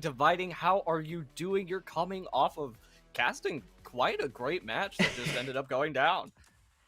Yeah, I luckily had a little bit of chance to rest up, make sure that we're ready for this incredible semifinals matches coming up. But yeah, it's coming down to it, Tangerine. Gaia versus the University of Dallas Comets in the semifinals of the Invitational. It does not get much better than this. I think Dallas trying to prove that maybe they aren't the only collegiate powerhouse in this bracket. Oh, absolutely. I would love to see a collegiate versus collegiate final actually end up going down, but Gaia look incredibly strong right now. Up against their last game in Shikigami, they ended up pulling out all the stops, and most notably, Dividing, I have to say, the core of that team being with their Ball, their Tracer, and their Zenyatta has just been finding so many openings throughout this entire tournament and really brought it to Shikigami this last time. Yeah, absolutely. Gaia is an incredibly well-respected team in the Tier 3 community. They came in top 6, I believe, last Open Division season. They then came back to get themselves within the top 2 of the Star Esports Overwatch All-Star Brawl. They've been hanging around near the top tier of these Tier 3 community teams for a while now. They haven't gotten that big break to get them up to trials and above just yet, but they're a team that I think could very easily make that push at any moment. Meanwhile, UTD, I mean, I'm a collegiate guy. Look at the flags behind you. You're a collegiate guy. I personally love to see the rise of collegiate teams in the Overwatch community. And when I was casting the Comets earlier on today, I was incredibly impressed at their performance versus Solstice.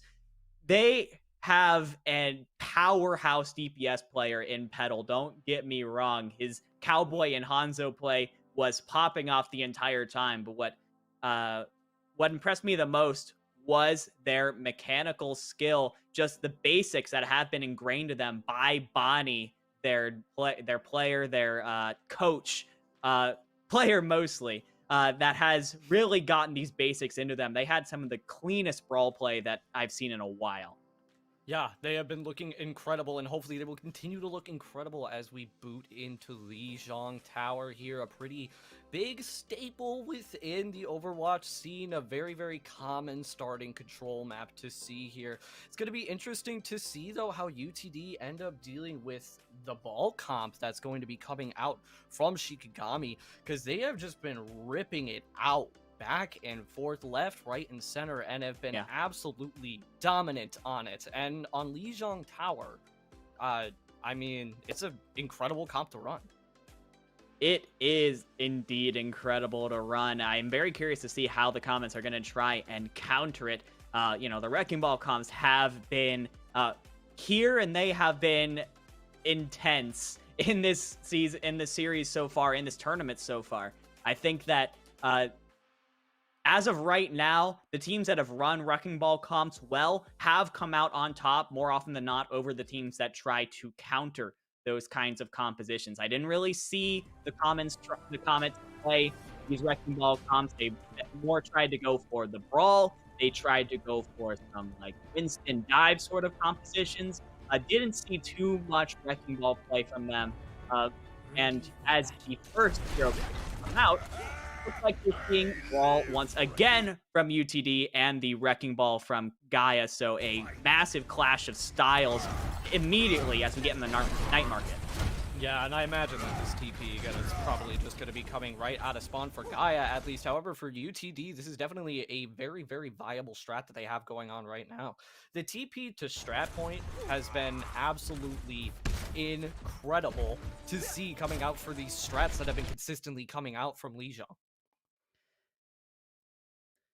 Yeah, we seem to be having a couple of issues with our observer right now, so we're going to try and figure out what's going on with that. But yeah, I think Lijiang is a very interesting map, especially the fact that we started off on Night Market, because this is the place where either of the compositions could potentially work. You think about Control Center, it's a lot more closed in, closed ceilings, tight corridors to the choke points. The Wrecking Ball has trouble. The close range brawl comps are able to really dominate. And then on Gardens, it's the exact opposite. It is a lot more open. There's no ceilings to deal with, far as there's very few walls for Wrecking Ball to crash into. Lots of boot potential as well. So in these cases, the poke comps tend to reign supreme. It's Night Market where really either of those could potentially work, because the point itself is closed in, but outside of the point, it's very open.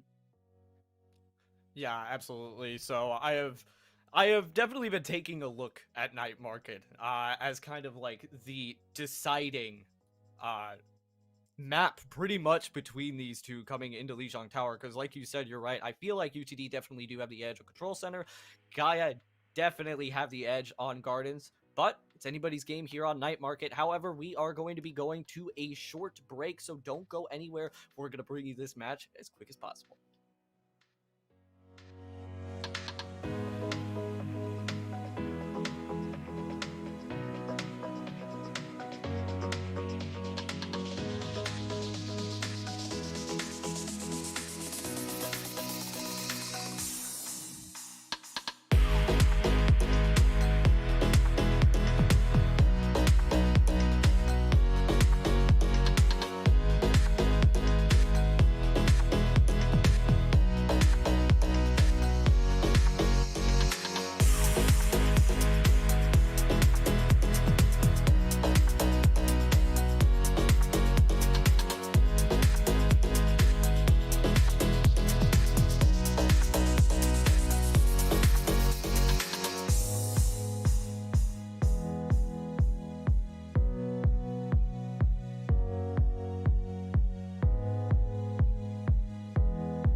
Hello, everybody, and welcome back to the Invitational. I told you we would be back, and of course, Dividing is back too. We have some results from the first map as well as UTD comments move up one in the series and Gaia picks Blizzard World as their second map.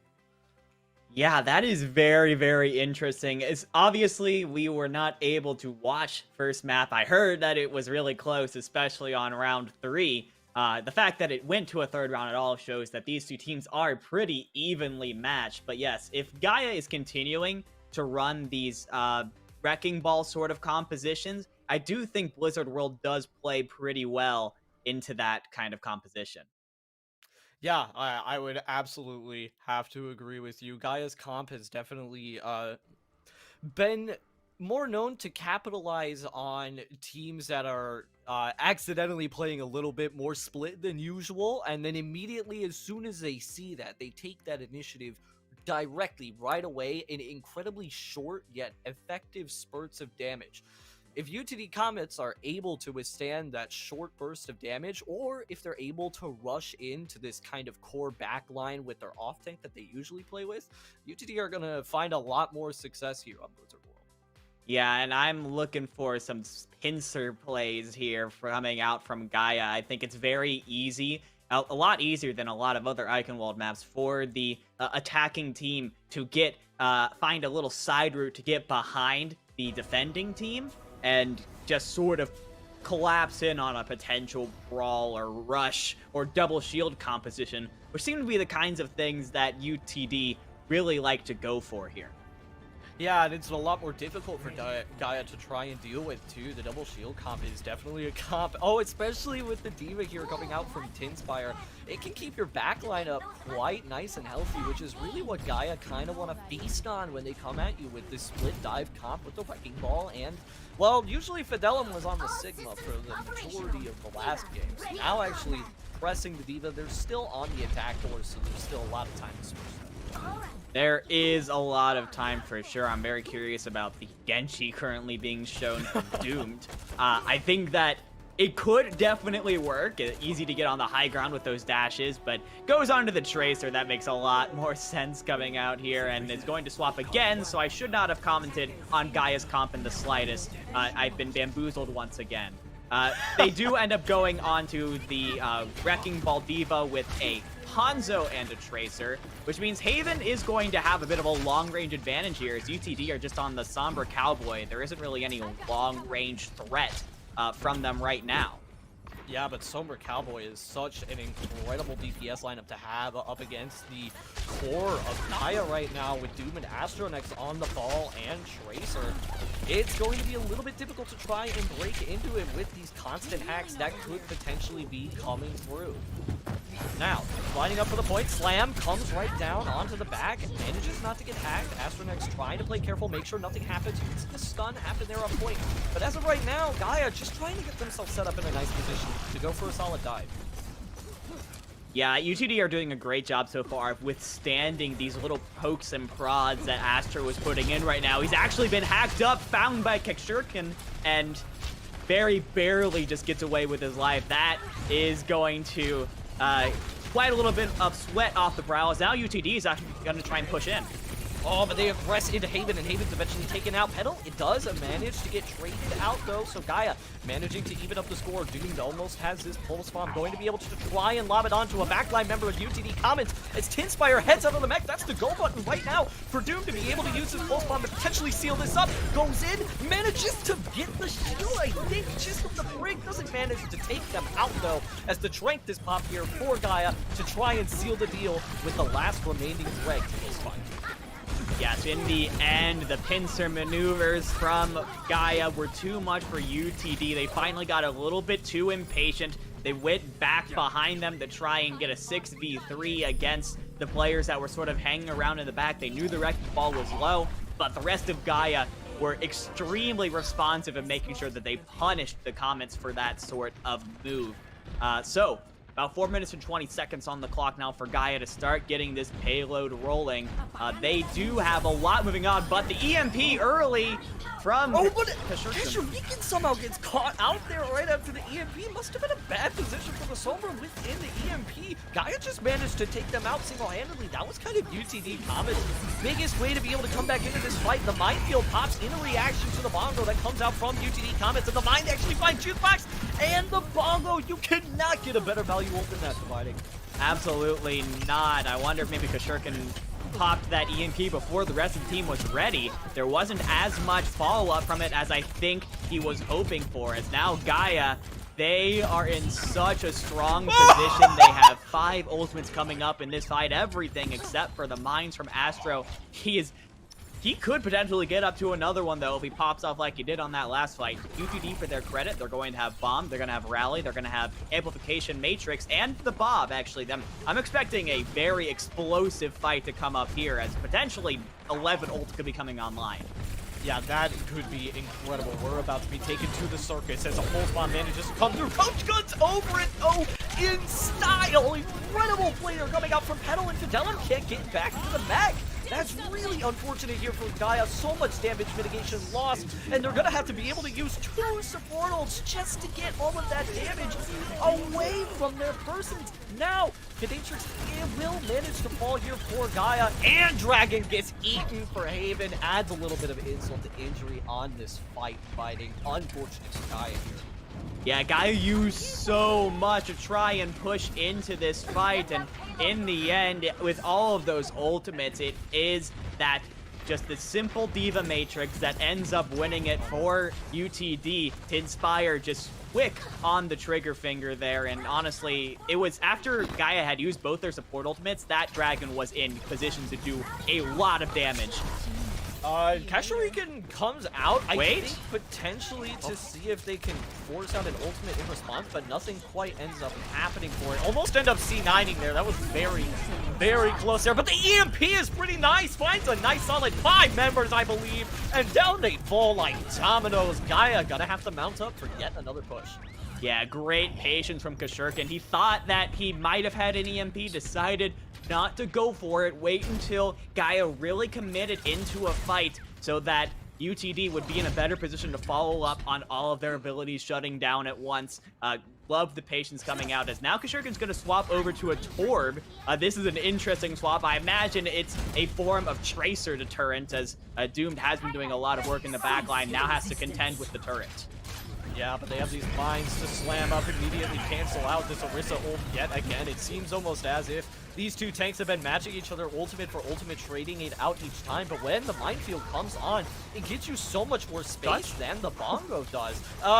Almost C9s again. Interesting. Kashurikan's actually taken out early here, though, for the side of Gaia. And with no bongo to be able to keep outputting the same amount of damage as they once could, it's going to be rough here. And ends up investing the Transcendence just to make sure that this Bob doesn't wipe out any more players on the side of Gaia, as they most likely are going to be able to cap here this Streets phase. Well, don't count them out just yet. Petal got 2 picks, and the defender spawn on King's Row is so close. It's actually going to be the Comets who push back in.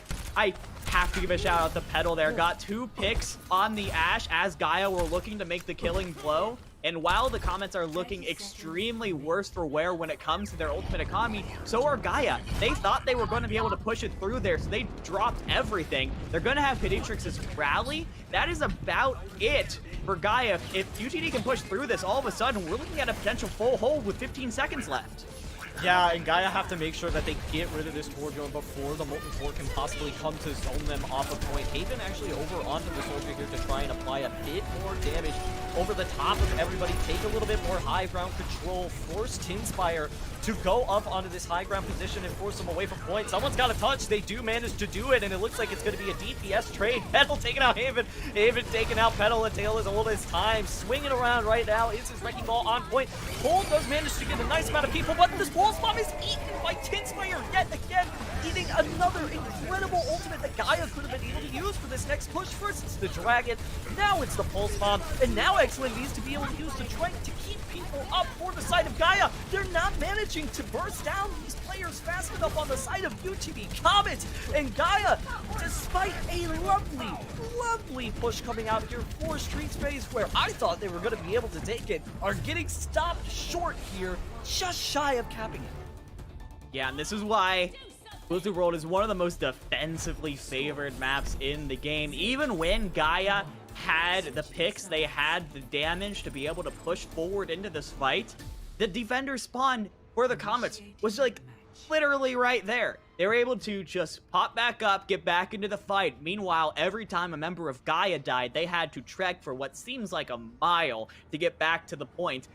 You have to have a clean fight in order to take second point and third point on Blizzard World. Unfortunately, Gaia got really close a couple of times, but thanks to some clutch kills from Petal, some clutch eats from Tinspire, the EMPs from Kashurkan were on point all the time, and of course, I gotta give a shout out to Artsy Fartsy on the Baptiste. That amplification matrix to end things out was what eventually gave UTD the advantage to finish out that hold.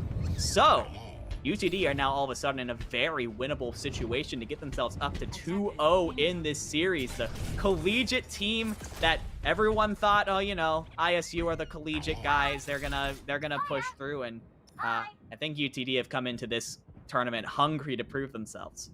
Oh, absolutely. They are looking starving right now, and their feast is actually just the players of Gaia. Gaia looked... And their ultimates, Tinspire. Yeah, and their ultimates of Gaia. Gaia looked incredible in their last map, I will say. They did incredible against Shikigami. 3-1-ing Shikigami, in fact. It looked almost as if Gaia was just completely splitting off their team the entire time. But now that Gaia isn't getting a lot of value with these burst damages, it's proving to be a lot more difficult for them. Yeah, interesting that Shurken is going to stick onto this Torbjorn. On the attack, it's going to be a bit more difficult. I think you're running this with the assumption that Gaia is going to engage onto you. So you place a turret down where you are, and exactly like that, and hope that it can take down Astro and Doomed as they pop in. But Artsy Fartsy going down early is most of your healing. I'd be surprised if UTD managed to stay in this, but Petal, wait a second, there's a shot. Going kind of off here, I have to say. Petal is a menace, but Doom manages to even the score out just a little bit. Gaia starting off that fight with a nice pick from Fidelum, who is absolutely going crazy. Ooh, with a crisp shot coming out too from Haven. Yeah, the mechanical skill from Petal made it look like there was a shot there, but in the end, the lack of healing that was coming out from UTD ended up being the death blow. And now Gaia have the ultimate advantage going into the next fight. They'll probably have Pulse Bomb as well as Dragon Strike. And, Doom's gotta be careful, just barely gets out with his life. Yeah, it doesn't quite have recall yet, I think, either. So has to try and play back a bit here. Has that Pulse Bomb way too important to die as a pull comes out from the top from UTD. Comet's going to try and force some people out of this room as Haven, but it actually gets more than that. Manages to find a pick on the Artsy Fartsy before the fight can even really truly begin with the Discord-focused full charge Hanzo arrow shot. Manages to basically one-hit kill Narissa. That's pretty crazy. It is indeed. Tinspire gets another Pulse Bomb. Add that to the counter. That's the third ult eaten for the Diva. A fadeaway, too, as Comets were trying to back out. But Haven, I gotta shout out this guy playing the Hanzo right now. And this is what happens when you have a Hanzo and you don't have any long-range damage on the other team. Sometimes the Hanzo just gets hot. Yeah, and Jukebox is actually going to go over to the Winston to try and get rid of this Hanzo's positioning just a little bit more. However, it's going to be a little bit difficult. Astronext and Doom can easily find a nice counter dive onto this monkey, so Tinspire has to be there for these as the Fox comes through from Fidelum, but gets hacked. That's incredible. Kashurikan is absolutely putting in some effort right now. All of UTD Comets are positioned on top right now, which is eventually going to be mined here by Astronexus. The force players from UTD Comets on the point, and in the midst of that chaos, Haven manages to find the pick onto Tinspire, who was teammate from Excellent, and Haven is just on an absolute roll right now. Was last game and is continuing to be dominant. He's just continuing to do it. When the Hans, you just need to, oh my gosh, that's like a 5th for Haven. You gotta stop this, man. But the problem is that UTD don't have the tools to do so. If the Hanzo is just finding headshots, I mean, you're running with the Tracer Sombra. You have to get up close, and that gives, and you can't one-shot the Hanzo, but he can one-shot you. It's been such the saving grace for Gaia right now, as all of a sudden UTD are under a minute left to go. This is probably their last good fight, but they will have plenty of ultimates coming up online. This is actually a really good chance for them, because as long as they can deal with the Pulse Bomb and the Dragon Strike. But the Dragon Strike comes through already, trying to clear out top, and Fidelum finds a pick onto their main spearhead in this comp. And in fact, I'm taking out the tank too. Fidelum is tank dipping the entirety of the UTD Comets tank line right now, looking like lights out here for Gaia. They could potentially be able to retouch this point, but I don't think it's, oh, actually with the Primal they might be able to get there, but not with the shot. Yeah, Jukebox does get the touch, but the second he does, about 200 health that he has left fades down. UTD are looking like they are out of options here. The Pulse Bomb for Petal flies wide, and it's just a coalescence from RC Fartsy, and, well, when you have a Transcendence on the other side, that's not going to do very much. Yeah, definitely Fidelum just going to put a little bit of a nail in the coffin here. Jukebox had to jump in on Just the pad point. his stats, why don't you? Yeah, padding just a little bit as Gaia manages to take the first map of the series. Sorry, the second map of the series, but their first map within the series, going 1-1 right now. And I have to say, the strengths of Gaia really started to show in this map, especially on defense. It's incredible for the ball to be able to hold on defense and just deny entryway of the players escaping the choke. Yeah, it was looking extremely promising from the Comets as they started off on the defense, but, I mean, what can I say? Haven just started to click on the heads, and sometimes that is all that you need in the game of Overwatch. I don't feel like UTD was well-equipped or aware enough to, probably a little bit of both, to be able to properly deal with that Hanzo, because as we just saw, that Hanzo, if he just gets hot, can completely take over a game, and that's exactly what happened. But I have to give a shout out to the rest of the Gaia squad, because they did a fantastic job of following up on the opportunities that their Hanzo made for them. Yeah, absolutely. They were looking incredible, and I have to say, UTD Comets, there is some capitalization that can be made on Gaia against Gaia's comp, specifically against their Tracer Ball core. By running either a stronger backline, running double shield for Shikigami actually ended up working out pretty decently well for them in their favor. Also, when they were a little bit more aggressive in the past, Shikigami against Gaia, they managed to kind of even that out just a little bit more as it continued to go on. So those adjustments could be made possibly on defense, but on offense, it's a completely different beast for UTD Comets.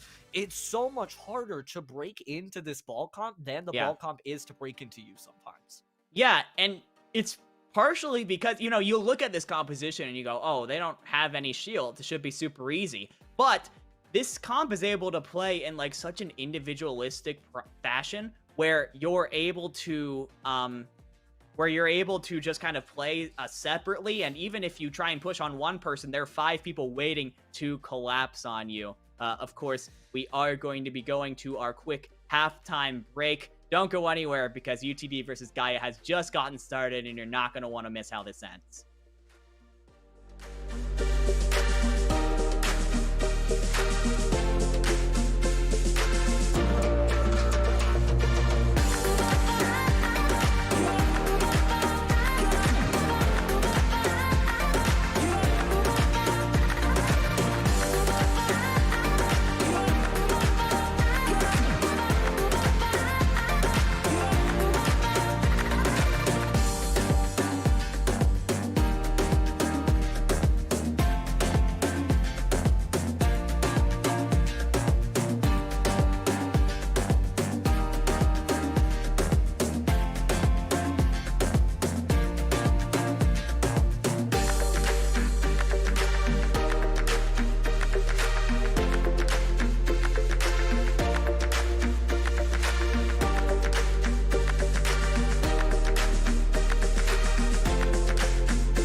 Hello, everybody, and welcome back to the Invitational. We just saw Gaia take it to UTD Comets, full holding them on Blizzard World, and it was quite the sight to see. Yet again, here I am joined by Dividing. Dividing, that was a pretty dominant map there from Gaia, actually. It looked pretty good. Yeah, it was really good, especially on the defense. They looked to be in complete control the entire time. Doomed was in the back, just doing so much pressure in the back line. Astro on the Wrecking Ball was doing a ton of work as well. And then, of course, Haven, the Hanzo player, was just clicking heads left and right, up and down, no matter where, no matter what UTD tried to throw at them. They just kept on clicking those heads. And it's tough when the Hanzo just starts clicking heads like he did in there. It's tough to be able to shut him down, and unfortunately, UTD couldn't do it. However, they had quite the impressive defense of their own. They were able to hold Gaia to the end of point B of Blizzard World, so I think that there's a very good shot that they could potentially come back into this. Yeah, definitely a silver lining there for the side of UTD Comets, and actually it's going to be their map pick now. We are going to be loading in here to Havana somewhat shortly, but I have to say something does cross my mind here. After Haven's performance on that Hanzo, and going into a pretty heavily double sniper map, do you potentially think this could be a little bit dangerous territory here coming out from UTD Comets, given the performance that we just saw from them on that DPS hero specifically?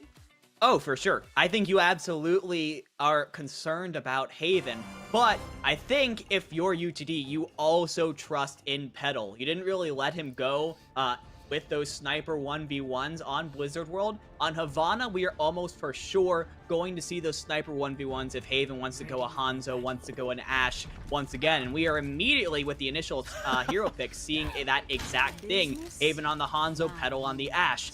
You didn't really get to see it before. Petal really played Tracer for the most part and short-range DPS heroes.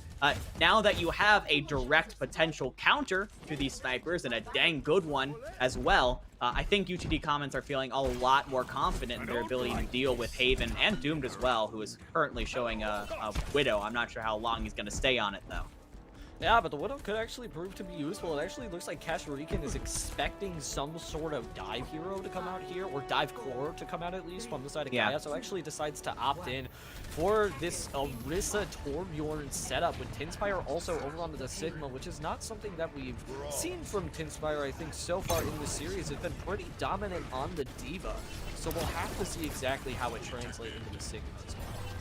Yeah, we're gonna have to see for sure. Gaia are still gonna be playing with this Wrecking Ball, so Astro has to be extremely careful, because the second he tries to pile drive in, there's going to be so many abilities used on him.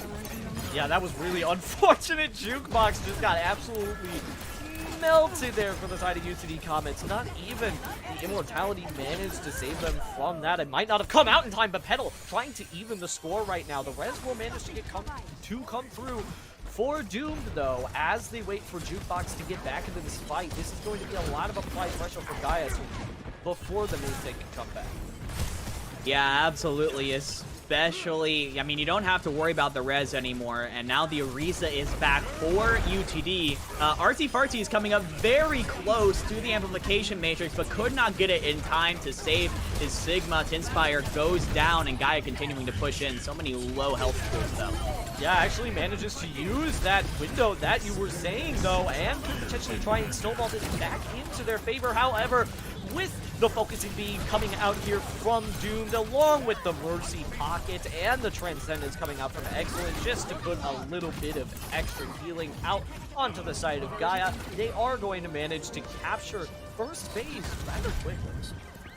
Yeah, Gaia was just pushing forward and forward and forward that whole time, and UTD was on the back foot ever since they lost Jukebox at the very beginning there. Pushed out a little bit too far, got caught out by the Echo and the Sigma and every initiator on the Gaia squad, and I don't think UTD were able to get a even fight ever since. And Kashurkan's going to swap over onto the Tracer, but that does mean that that is a reset on that Pulse Bomb, and now that he's back in spawn, it's going to be even slower as Gaia continues their assault. Yeah, you know, Soldier's actually pretty decent if you want to deal with the Tracer. Sometimes that healing pad at close range up against a Tracer can be a little difficult for them to take out. Petal's Bob will manage to fall as well. Hands to Haven. So, Gaia looking on the up and up in this fight. Actually, the copy comes through on the Orisa. Gets a lot more damage out through that supercharge. But Kashirikan's actually going to manage to find Fidelum within this fight. Don't worry, though. Does manage to get rezzed up and provide a meaty flux for Gaia. But actually, before any of the damage could be said and done, the Immortality managed to come through and Fidelum managed to fall. Gaia trying to bring themselves back within this fight with this Transcendence. It's going back and forth, teeter-tottering constantly between Gaia and UTD Comets. But it looks like Haven here is going to try and finally put the final nail in the coffin as the Tac Visor comes through. Support line down. Gaia going to try and complete second point right here. And who decided that Tac Visor having no more fall-off damage was a good idea? That is just crazy from Haven, as now Tinspire is going to get on the point to try and contest. He has the Immortality Field and the bomb if he wants it. Yeah, as of right now, Astronex needs to back off, though. That bomb from Tinspire zoning people off of point for UTD Comets gives them a lot more space, which is exactly what's needed with this Orisa, who is pumping out so much damage right now. It's a wonderful bomb from Tinspire.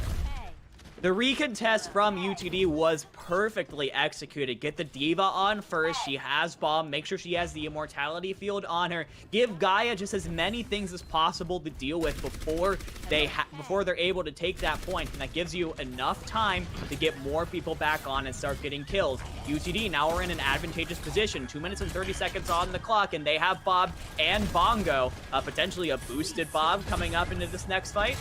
Potentially, but the minefield is here from Astronex to be able to mitigate this Bongo. It's what they've been doing the whole time. Actually, the Bongo's just going to get taken out solo here. Doom does manage to fall low, will manage to get out. But the minefield comes in through up top, trying to force these players from UTD Comets away from this choke point so that Gaia can break in. And Jukebox under so much pressure, not going to be able to withstand that. Great move, too, from Astronex to make sure that that window doesn't get as much value from Artsy Fartsy. It was a great position for the window, but an even better response from Astronex. That was an insane series of events from Gaia to bait out the ultimates from UTD. They think they're coming down main, they drop Bongo, they just back up. They think they're going down the side, they drop Bob, they back up again. They go under, they take down Jukebox, and now with no more ultimates left on the board for them, Gaia is able to push through second point. Petal, though, has now swapped on to Widowmaker and is looking to take over this game. Yeah, Petal Widowmaker is something to be feared as Doom ends up falling before the fight can even full-fledged begin. You can see Haven trying to take these pot shots too, and Petal, who's been ascending in the air, but now guess who's going to be ascending in the air? It's the Orisa of UTD Comets coming back down! Not going to be able to get saved by the Transcendence that came through from Nuntype. Incredibly unfortunate there from the side of UTD Comets. Would almost like to have that back, as Gaia are going to manage to take a lot of space here. Really unfortunate for UTD Comets. Yeah, unfortunately, they just got collapsed in on the ultimates from Gaia. Were able to push up. However, Kaditrix goes off the map, so that is really unfortunate going from Gaia, especially since the rally percentage is now way down, so you're not going to have that healing. You're just operating off of Zenyatta healing right now, so Gaia has to be playing extremely carefully, especially with the Ant Matrix up from Artsy Fartsy. Yeah, and this Doom has to play especially carefully too, because Tinspire has been eating everything left and right here on this Diva, going back over to it. Only going to prove to be a nuisance, but it's actually the quick 1-2. Little bit of a bash coming through, followed up with the arrow damage, and it looks like another whip shot coming through from Kaditrix is going to manage to find the picks. However, Petal and Jukebox will manage to respond, taking out Kaditrix and Doom, respectively. It is up to Astro right now to try and keep this point down, managing to get two in this post-fight scenario. Spawns are in favor, though, of UTD, so this is still not over, but the minefield is certainly going to try and bring it a little bit closer to over.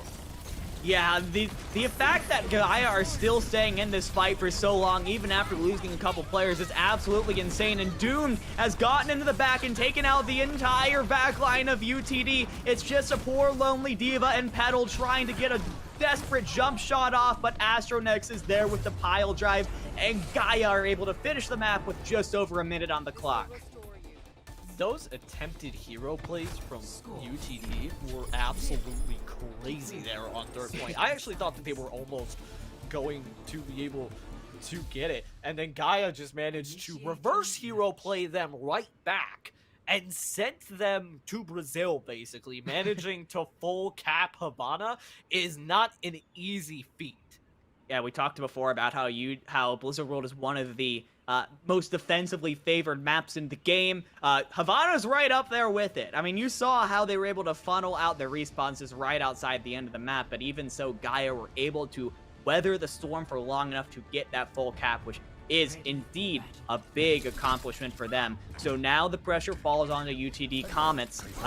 Again, this is a best of 5 versus the 3 matchup, so if whoever wins this is going to have the advantage of being the first one to go on to match point, series point, finals point potentially, as UTD have to now try and match what Gaia just did. Yeah, and it's going to be a very, very tall task, if you ask me. Astro has been incredible on this ball, consistently on the backline pretty much the entire time, juking out so many different abilities, getting away key ultimates. It's been incredible to see what Astronex has been able to do, and has denied so much value from Artsy Fartsy and Nuntype that it's almost second to none. Like, you need to have this player on the team right now if you are going to get as much done as you want. Yeah, absolutely. And Kasharkin now trying to get a little bit done with that Torbjorn. It's a very defensive comp coming out from UTD. They have to play so incredibly slowly in order to make sure that their Torbjorn and their Widowmaker can try and get value. However, if they can, you know, I think Petal has the advantage over Haven and Kasharkin over Doom. Yeah, basically, UTD have to have like 8 eyes to be able to consistently keep up with the pressure that Gaia is outputting right now. You can see Petal falling victim to just a random rock that ended up getting just completely yeeted out there by Fidelum. Yeah. Managed to get an incredible pick. Yeah, but the silver lining to that fight loss is that he took so much damage that Artsy Fartsy has the amplification matrix up now. That's really going to be the first thing on the field by a lot. But Artsy Fartsy goes down as soon as he puts it down. Doom putting in work.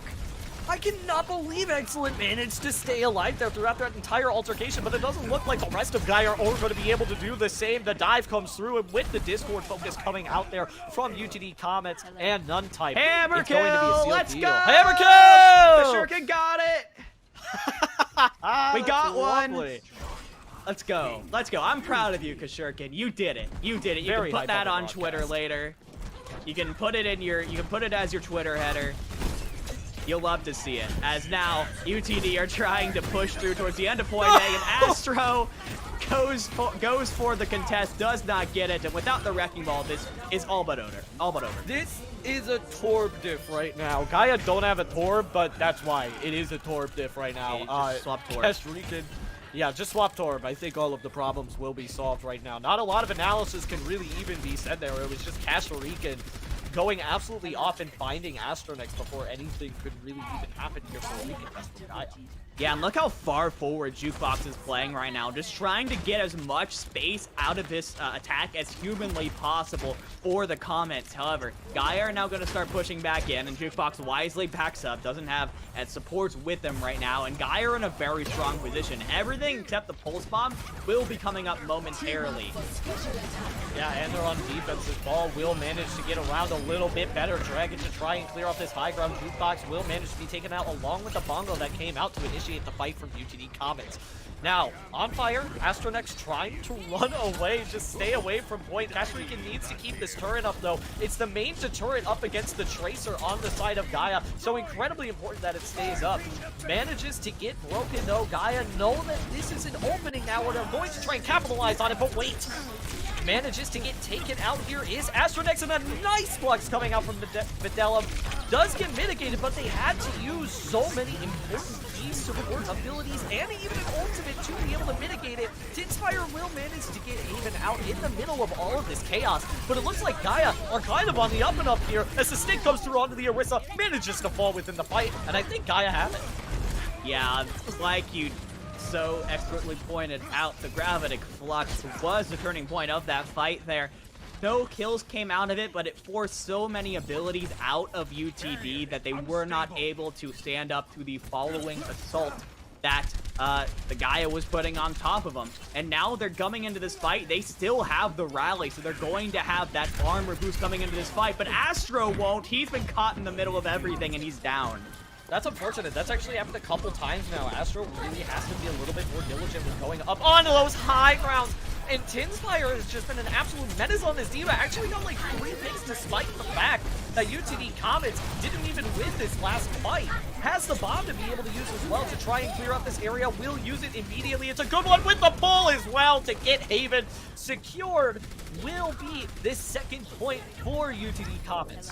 Yeah, they should be able to push through to the end here. So many of Gaia are so far back at spawn. Unless they wanted to try and get a couple more seconds off the points, but they're not going to do that. They're going to opt to just put everything into their 3rd point defense, which is fair. You are favored in that situation, and with 3 minutes on the clock, it is definitely holdable, but it's still very much pushable for UTD.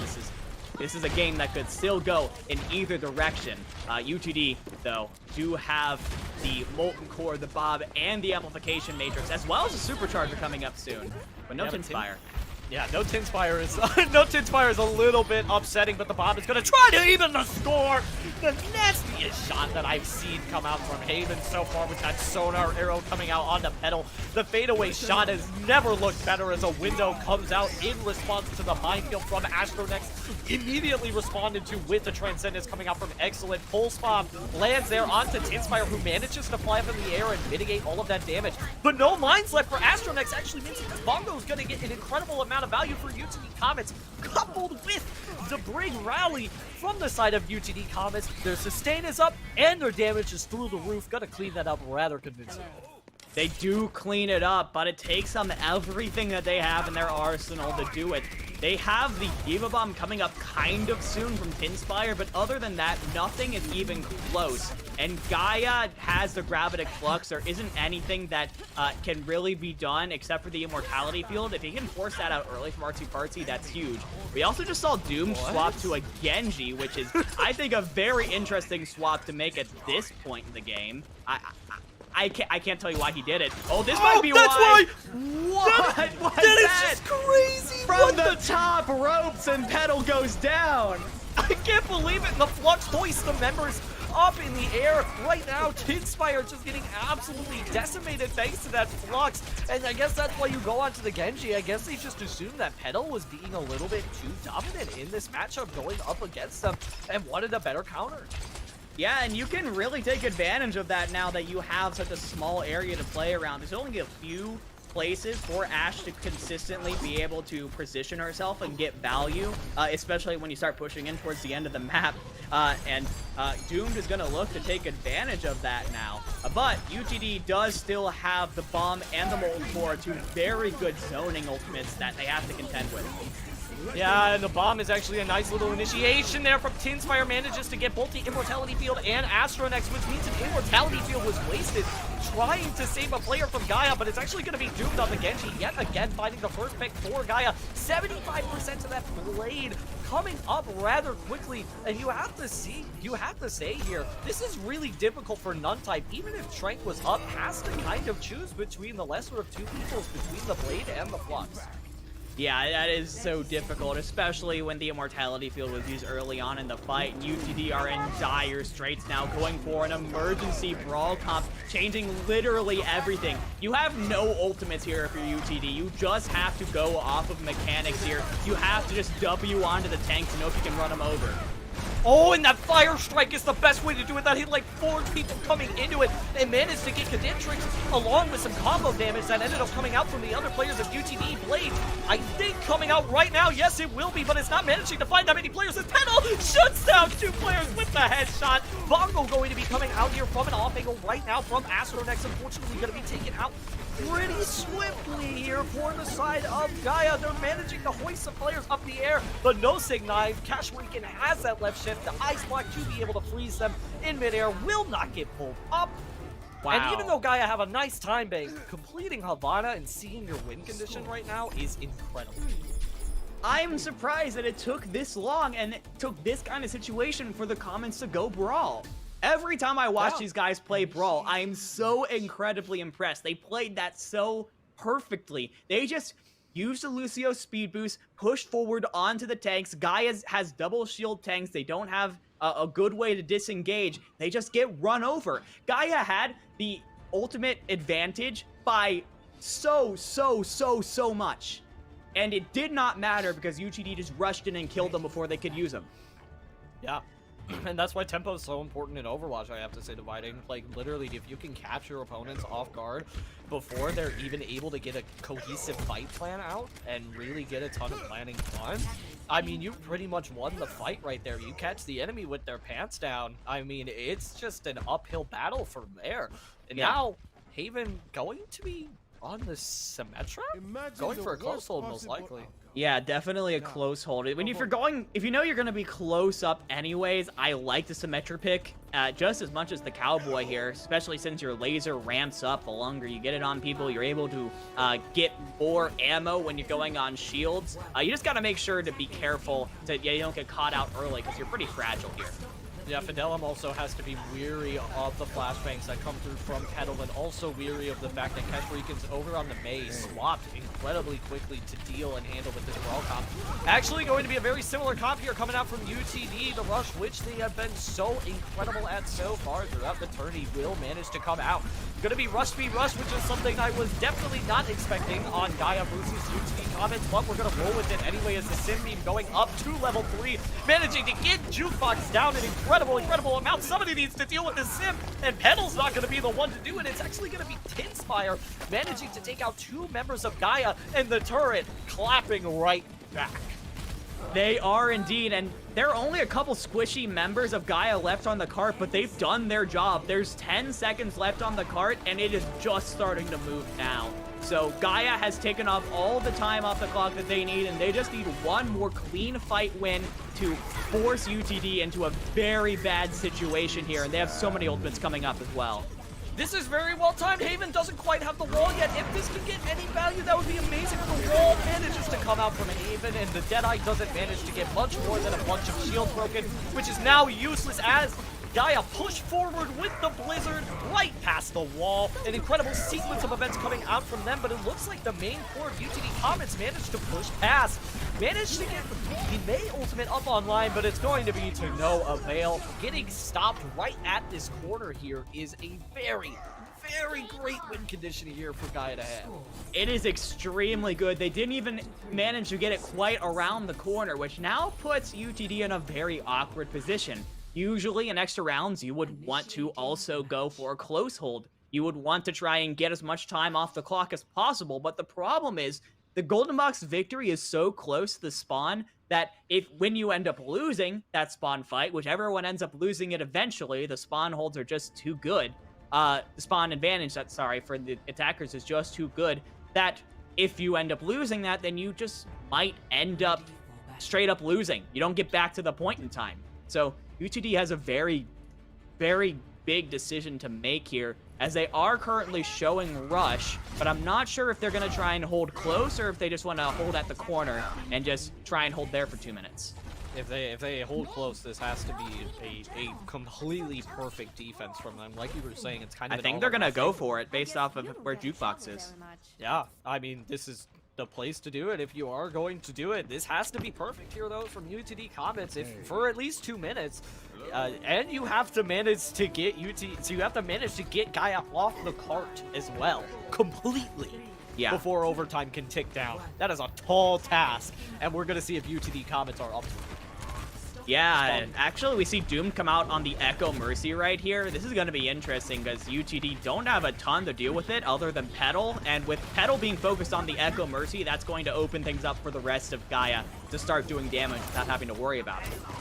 Yeah, they're not even going over to the rush comp. They're not worried. They're cool, calm, and collected right now, just sitting back, drinking their coffee, drinking their Red Bull, doing whatever they need to do, doing some damage over the top.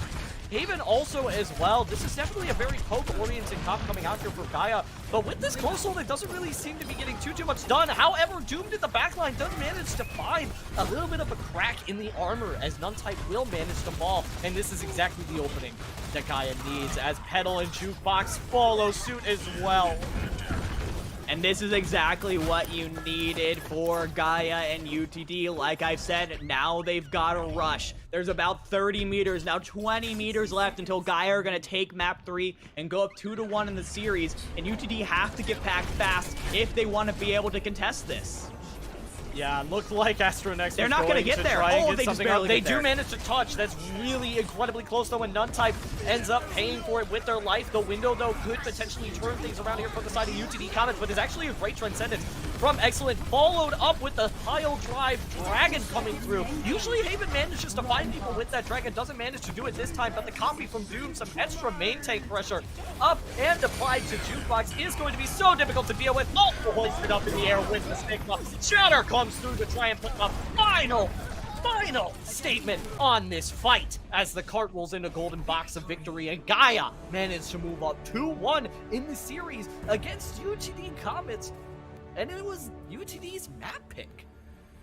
It was indeed. It was a great fight coming out from both teams, but again, I think the decision to go for the close hold there when you didn't have quite enough room on the cart to get back to get a full fight, they were almost there. But we saw Nuntype had to rush ahead of the rest of his team to try and contest the point and got picked off. And from that point forward, UTD were fighting a losing battle. I think that UTD could have had more success if they had just held back and tried to hold Gaia at that first corner for as long as they could. Yeah, it's a really tall ask to perfectly hold the Havana spawn camp while also keeping the entirety of the enemy team off of point for that entire duration. Like I was saying, it's not just a battle of can you win the fights for 2 minutes, but it's also can you win the fight so decisively that you pick off every single member of Gaia immediately and get that team wiped so that they cannot touch cart in time. And Gaia played into that and just managed to play a split comp so that they could just consistently keep touching cart. But congratulations to Gaia for moving up 2-1 in the series. It's not over yet, though. It's UTD's map pick yet again. So hopefully soon we're going to see exactly what they end up picking. And it's Anubis. It is Anubis indeed. And I think this actually, once again, it is a pretty decent map coming out from UTD. I think at this point, they're trying to play more to counter what Gaia is running more than to go for what they're running. And the Wrecking Ball kind of compositions, that has trouble on Anubis. There's a lot of like tight choke points. There's a lot of walls for the Wrecking Ball to bump into and mess up its momentum. So I think the Wrecking Ball in particular has a lot of trouble on Anubis, and because of that, it's a pretty decent pick for UTD. Yeah, I think that Astronex, it's going to kind of be pushing his skills to the next tier, essentially, on this map. It's an incredibly difficult map to play ball in. But with this map pick actually spawns yet another question for me. What look do you think we're going to be seeing here come out from UTD? They've come out with pretty much everything you can think of. They had a Shadow Brawl at some point earlier on. They came out and rolled out with the double shield. They rolled out with the classic rush comp. The only thing we really haven't seen is a ball comp, and it's Anubis, so we're not exactly expecting that anyway. Yeah, it's really interesting because UTD have thrown a bunch of stuff at Gaia, and so far they've had a really good time of being able to deal with it. I think, honestly, for the most part, UTD is a team that likes to play by the books, right? And I'm not saying that just because they're a college team. It's because they tend to play comps for the most part that correspond with the meta of that map. So I wouldn't be shocked if we saw some Orisa play coming out from them on the defensive first point, and then maybe swapping onto Reinhardt on the second point. Then maybe we move on to something a little more divey or double bubble E when they're on the attack. I think UTD are going to be trying to throw everything they possibly can at the wall here because their backs are against the wall now. If Gaia are able to take Anubis, that's it. 3-1, it is over. UTD's tournament is done, and Gaia moves on. And looks like we're going to just throw out everything that I just said because UTD are playing a dive comp on Anubis defense, which is interesting. That is not what I was expecting, to say the least. Dividing, I really don't know how to quite respond to this. This is gonna be a very reactive dive, I would say. Yeah. Comets can't. They can't do it. Yeah, we're gonna be seeing a dive off come out between these two teams. This is very unexpected, I will have to say, coming out from these two teams. You sound like you are having just a ton of fun, and we haven't even started the game yet.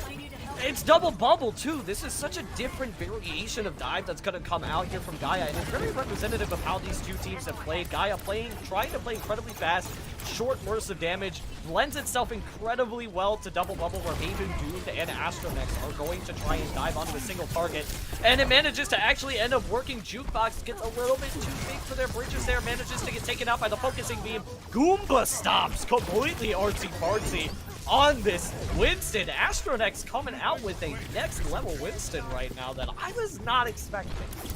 Yeah, I just don't know what the plan was from Jukebox. He was sitting off to the side in his own little corner, I guess hoping that maybe Gaia would walk in without them knowing about him, but no, they sniffed it out immediately, focused him down, and yeah, you can try and get back into it, but this is a 6-minute time bank now for Gaia to take point B. This is looking tough, and especially with Excellent about to get up to that nano boost, the snowball is incredibly possible.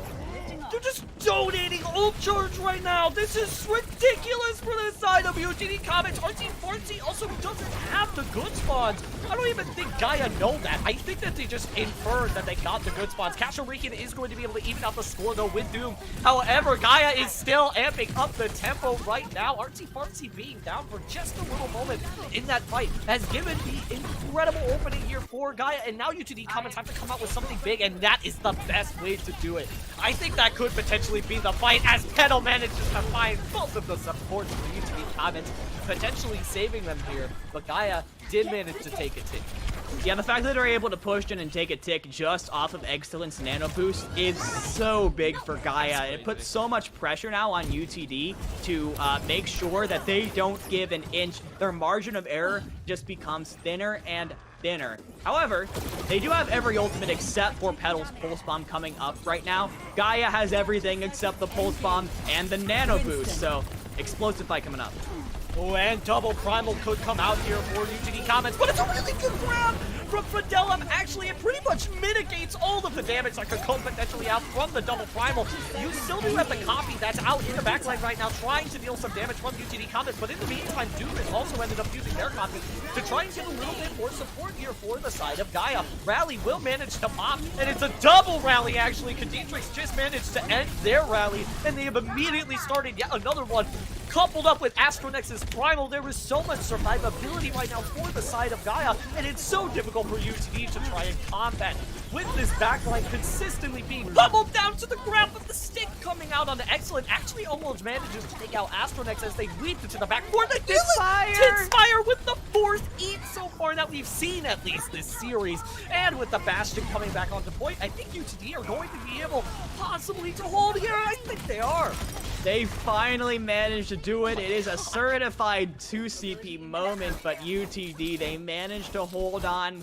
96.4% of the point has been captured for Gaia, and oh boy, they are looking thin on ultimates here. Both teams invested everything that they had to try and push it out. UTD came out on top, and Gaia, I think, are most likely going to have to go with a dry fight here. Doomed is somewhat close to the duplicate, but that's about it. You're playing into the Nano Boost and the Diva Bomb on the other side. I would almost just want to save that for the next fight. Yeah, Jukebox already taking out Excellent. I mean, getting nanoed and then just cleaving the entire team in half as they try and head in towards this left side. I mean, it's just the most textbook way to be able to stop any sort of aggression coming in from this left side while using this time. I'm on fire. And now UTD getting a little bit of footing under them now, looking a little bit more sturdy, a little bit more confident in themselves. They managed to take that fight without using a single ultimate. So even though Gaia are coming up onto a couple ultimates of their own now, UTD still have by far the ultimate advantage. Petal on the side here, trying to see if he can find someone. Oh, That was unfortunate. He looked away just in time. He could have had Doom. He could have had him.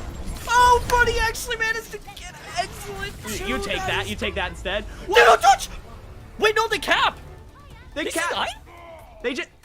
Wait, what? What just happened? We missed that dividing. What in the name of We God were just all ended the up- way on the other side of the map following Petal, and the rest of Gaia just get it? How do you let that happen? That was a classic Charlie Niner there. I mean, I'm gonna have to recuperate after that one dividing. I That need the was replay code. I unlucky. need to know how that Yeah. happened, Tangerine. I'm so curious because Gaia UTD has a comp that is good at sticking on points. They have big shields. They have imposing DPS players, and Gaia had to get on for an entire tick. So I'm having trouble here. A whole but tick. They managed to do So it. true. They get it. It wasn't like Gaia was at 95% and it looked like they were about to go out, and then the Lucio comes on the last second, gets that last couple percent. It was an entire 33% of the point that Gaia needed to grab, and they just got it. So Did you even see it tick up? I genuinely didn't even hear I it. Like, I was so engrossed in the Tracer play, I had no idea. me neither. That is insane. I literally All right. thought they ran out of time. right. Incredible C9 there coming out from Recover, Gaia, and they center. gotta recover. UTD Yeah, comments, it's their turn on the attack. That was rough, but they have to just brush it off and go next, because with about 2 minutes on the clock for Gaia, they have plenty of opportunity to try and to try and make it better than what Gaia did on their attack. Yeah, Petal actually had to use the recall though pretty early, so now just has to opt in to try and get yet another setup going in for the off angle right now. Just some soft dives coming out here for the side of UTD Comets, trying to get that nano boost, most likely for Artsy Farsi. Cannot die though, falling a little bit low, manages to get a cookie healing from Brig though. So will manage to be kept up, however Jukebox manages to fall really low, but it's actually the opposing main tank falling first as Petal is making everybody just their victim right now. Getting 3K to pop over the point. Can they make it for the anti-nade? Going to be able to get them away from the support line of Gaia right now, but the damage is so dark.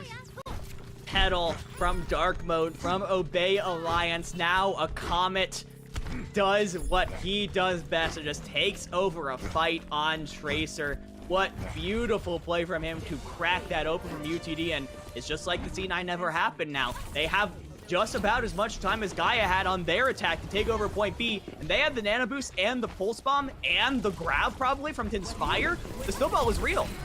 Yeah, this is interesting too. This is the first time I think we've seen a full mirror come out across both of these teams. Oh, Doomed almost ends up falling, but manages to copy in the nick of time. Now they have this double primal in the back. Zip, zap, going incredibly ham right now on the back line of UTD Comets, and juggling the echo. Why not? You may as well. You get the kill. I can't believe that.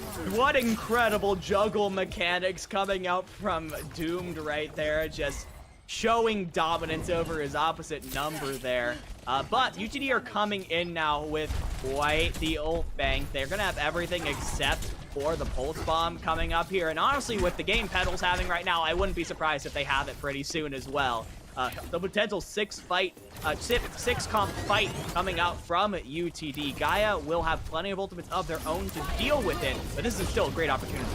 The grab actually comes out onto this corner, manages to pull the Winston up a little bit over above. No, they won't get up. It's something out of my Black Ops game. So Who did incredibly unfortunate. Yeah, seriously, who ended up doing it? Astronex pummeling people into the back right now, but with the anti-nade over them, has to be careful, doesn't have the jump to be able to get out, manages to get out with just a sliver of their life, and Tinspire actually is the one who manages to fall. Gaia holding on with an absolute sliver right now of hope as Knitrix ends up falling. Gaia manages to find two, but Kasharikan with the copy will manage to even out the score. Doesn't quite matter though, spawn advantage for Gaia is way too strong. UTD used 6 ultimates in that fight, and they Nice. got absolutely nothing out of it. Petal is still in the back being a nuisance, but I honestly don't know if the rest of the comments are close enough to the point to be able to fully take advantage of that respawn timer, and no, Doom just right back up. So another final kill for Petal. There's plenty of those, but for the most part, though, the Comets are in a tough situation as they're still going to be playing into the duplicate from Doomed. Yeah, small dive actually comes out here from Jukebox, just trying to get this mana boost online for Monkey before going in yet again. Does end up managing to get pretty low. Doom dives into the backline right now with this copy onto Gaia, trying to get this Primal Rage as quick as possible, along in tandem with Astronex's Primal Rage, to again get this double combo on the backline and try and render them useless. But it's actually Artsy Fartsy who manages to get the kill first onto Haven before the Primal can even get popped off. Now UTD Comets have had the best fight that they could have possibly had, but with the even trades that are coming out right now from the side of Gaia, it's definitely not looking like a great attempt anymore from the side of UTD Comets. They're likely going to have to get back up and go again, but with the high charge Zarya and Fiddle in your backline, things could go for the worst, but Tinspire manages to fall. Yeah, that was super scrappy coming out from both teams, but Gaia did a great job of once again being able to weather the storm. And all of a sudden, UTD's time bank is going to slip underneath Gaia's. Even if they manage to take the point, they're going to have less time in extra rounds. At this point, it's just about making sure you take the point and taking it with time.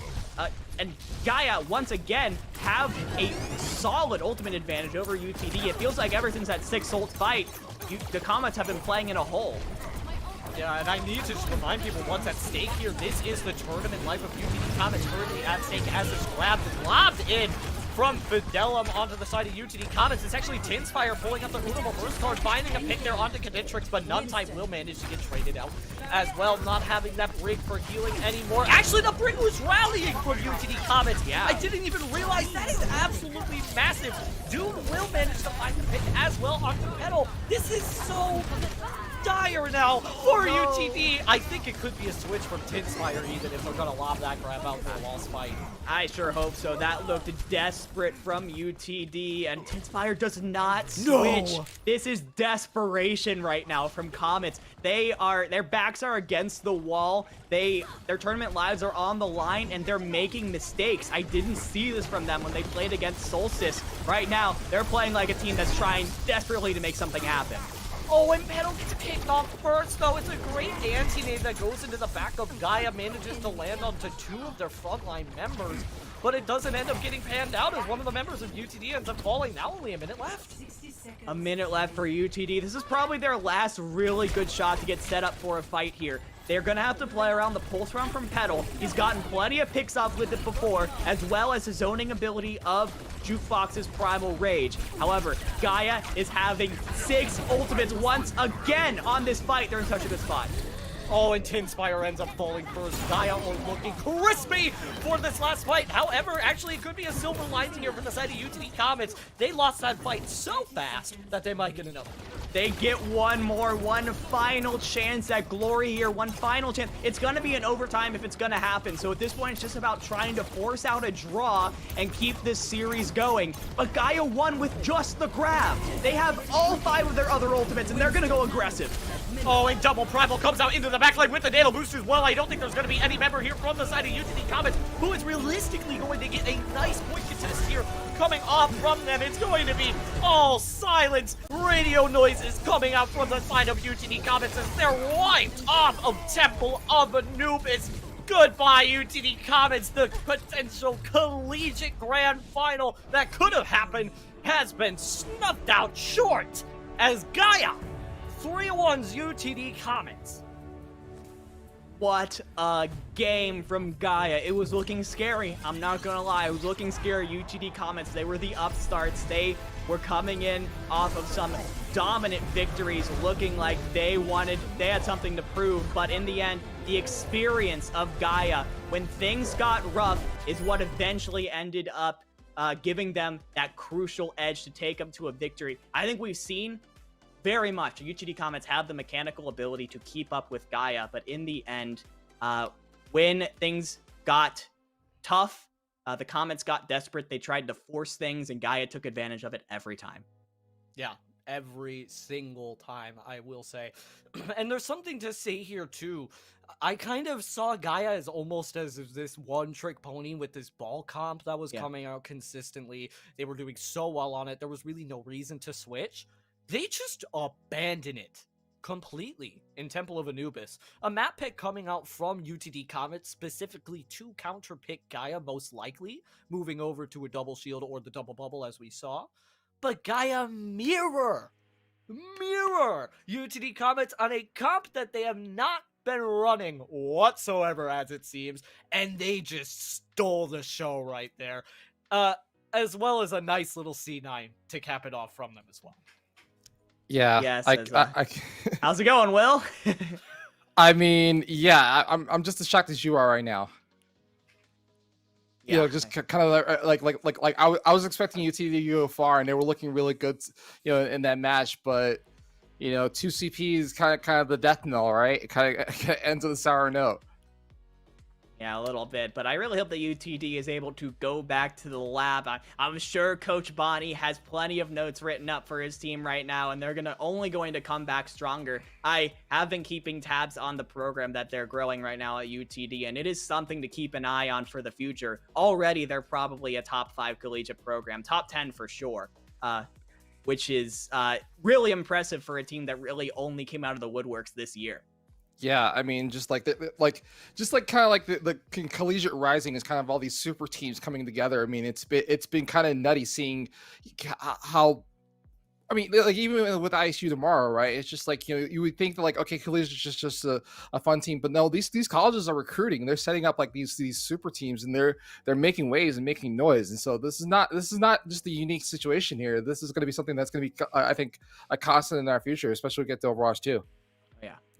It's been a scene that's just been consistently evolving ever since Overwatch has been out. I even remember playing in some of my first TESPA games when I even first started going to DePaul myself. This has been a journey throughout collegiate, truly throughout the first few years, and now to see it come to this level is absolutely incredible. UTD put up an insane fight up against Gaia, who have been so dominant throughout like their entire bracket series. It has looked crazy for Gaia. So hats off to Gaia, but even more hats off to UTD. What a great program they're spearheading. Yeah, I mean, it's just going to get better from here, and it's definitely great to see. I mean, like I was hoping you wouldn't go off without saying something about your time at DePaul, you know, Tidri, but it's just like, you know, it's like the first Invitational, even going back to that, was like half college teams and stuff like that. We were kind of a feeder system for that too, and so, you know, it's definitely out there, and it's like I said, it's great to see. But unfortunately, again, it looks like it's like UTD's playoff run comes to an end, but don't get it twisted though. This has been a tough bracket. This is not just something where like, oh yeah, you were playing a couple of games and voila, you make top 8. Like you made it to top 4 in a very stacked bracket of teams, stuff like that, in over 2 weekends. And so I wouldn't take this any to heart. And it's even funnier. I think both UTD and ISU both played homecoming tonight as well. So there's a lot of Overwatch for one night, I gotta say. So for me, the limit is usually like 2 comp games, and then I'm done. Yeah, like the limit for me is 0. I just play quick play and you just pretend that I'm good at the game.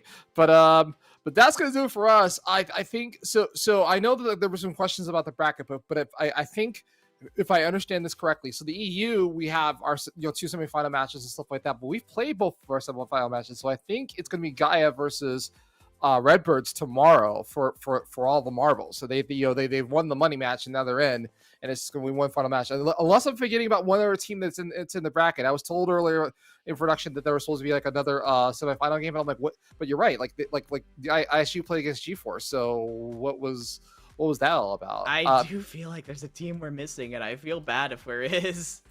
Yeah, we'll find out. If I'm wrong, you know, like we'll start off tomorrow. It's like, oh, by the way, I was wrong because we have another team. But you know, I want to close this out. I want to get to bed early because we got a long day tomorrow morning. You know, we're into the finals, man. This has been a long 2 weeks and a very long day of Overwatch. We had some major upsets in the EU side of things, and now we're kind of coming towards the end. So you know, you have any final thoughts, Tangerine? I mean, like we need to close this out. I mean, I've just been so impressed, even with just like the small sample size that I've seen so far today. Incredibly impressed. I can only imagine how the finals are going to be tomorrow. Yeah. What? And then dividing, you're gonna be you gotta get to bed too because you're I gonna gotta be- go to bed, man. I gotta wake up early because yeah, you're gonna be seeing me for the EU semifinal matches tomorrow, as well as I think there's gonna be like a pre-show that I'm gonna be a part of as well. So don't want to miss that. I'm super excited to see how things end up. We had a crazy day in the European region. 2 of our 3 contenders teams ended up losing to upstart tier 3 teams. It was absolutely insane to watch. Well, actually, I don't know.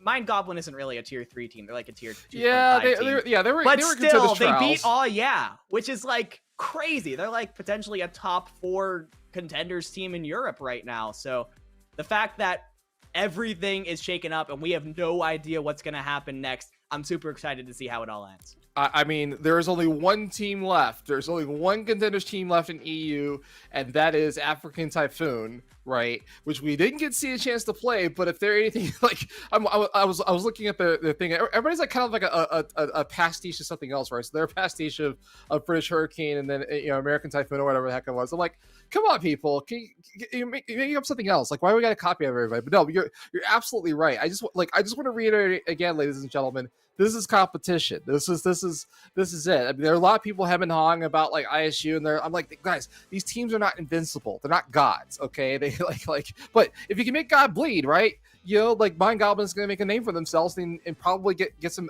hopefully a better shape once once contenders and everything comes around next season. It's just like it's possible, people. You just got to practice and play. That's the whole point. But anywho. But thanks. Yeah, we'll see you tomorrow for sure for our EU divisions. We're gonna start it's 6:30 in the morning for us in Central Time, so it's very early in the morning. But we're gonna conclude everything tomorrow. We still have a couple surprises and tricks up the sleeve, so I can't wait to share them with you tomorrow. But for myself, for Tangerine, for Dividing, and everybody else in the audience, thank you all for watching. So we're gonna push this giveaway over to tomorrow because I looked at the giveaway. There was only one person that signed up, so I don't think it's fair just to give it away for them. So we'll do it tomorrow. We'll deal with that tomorrow.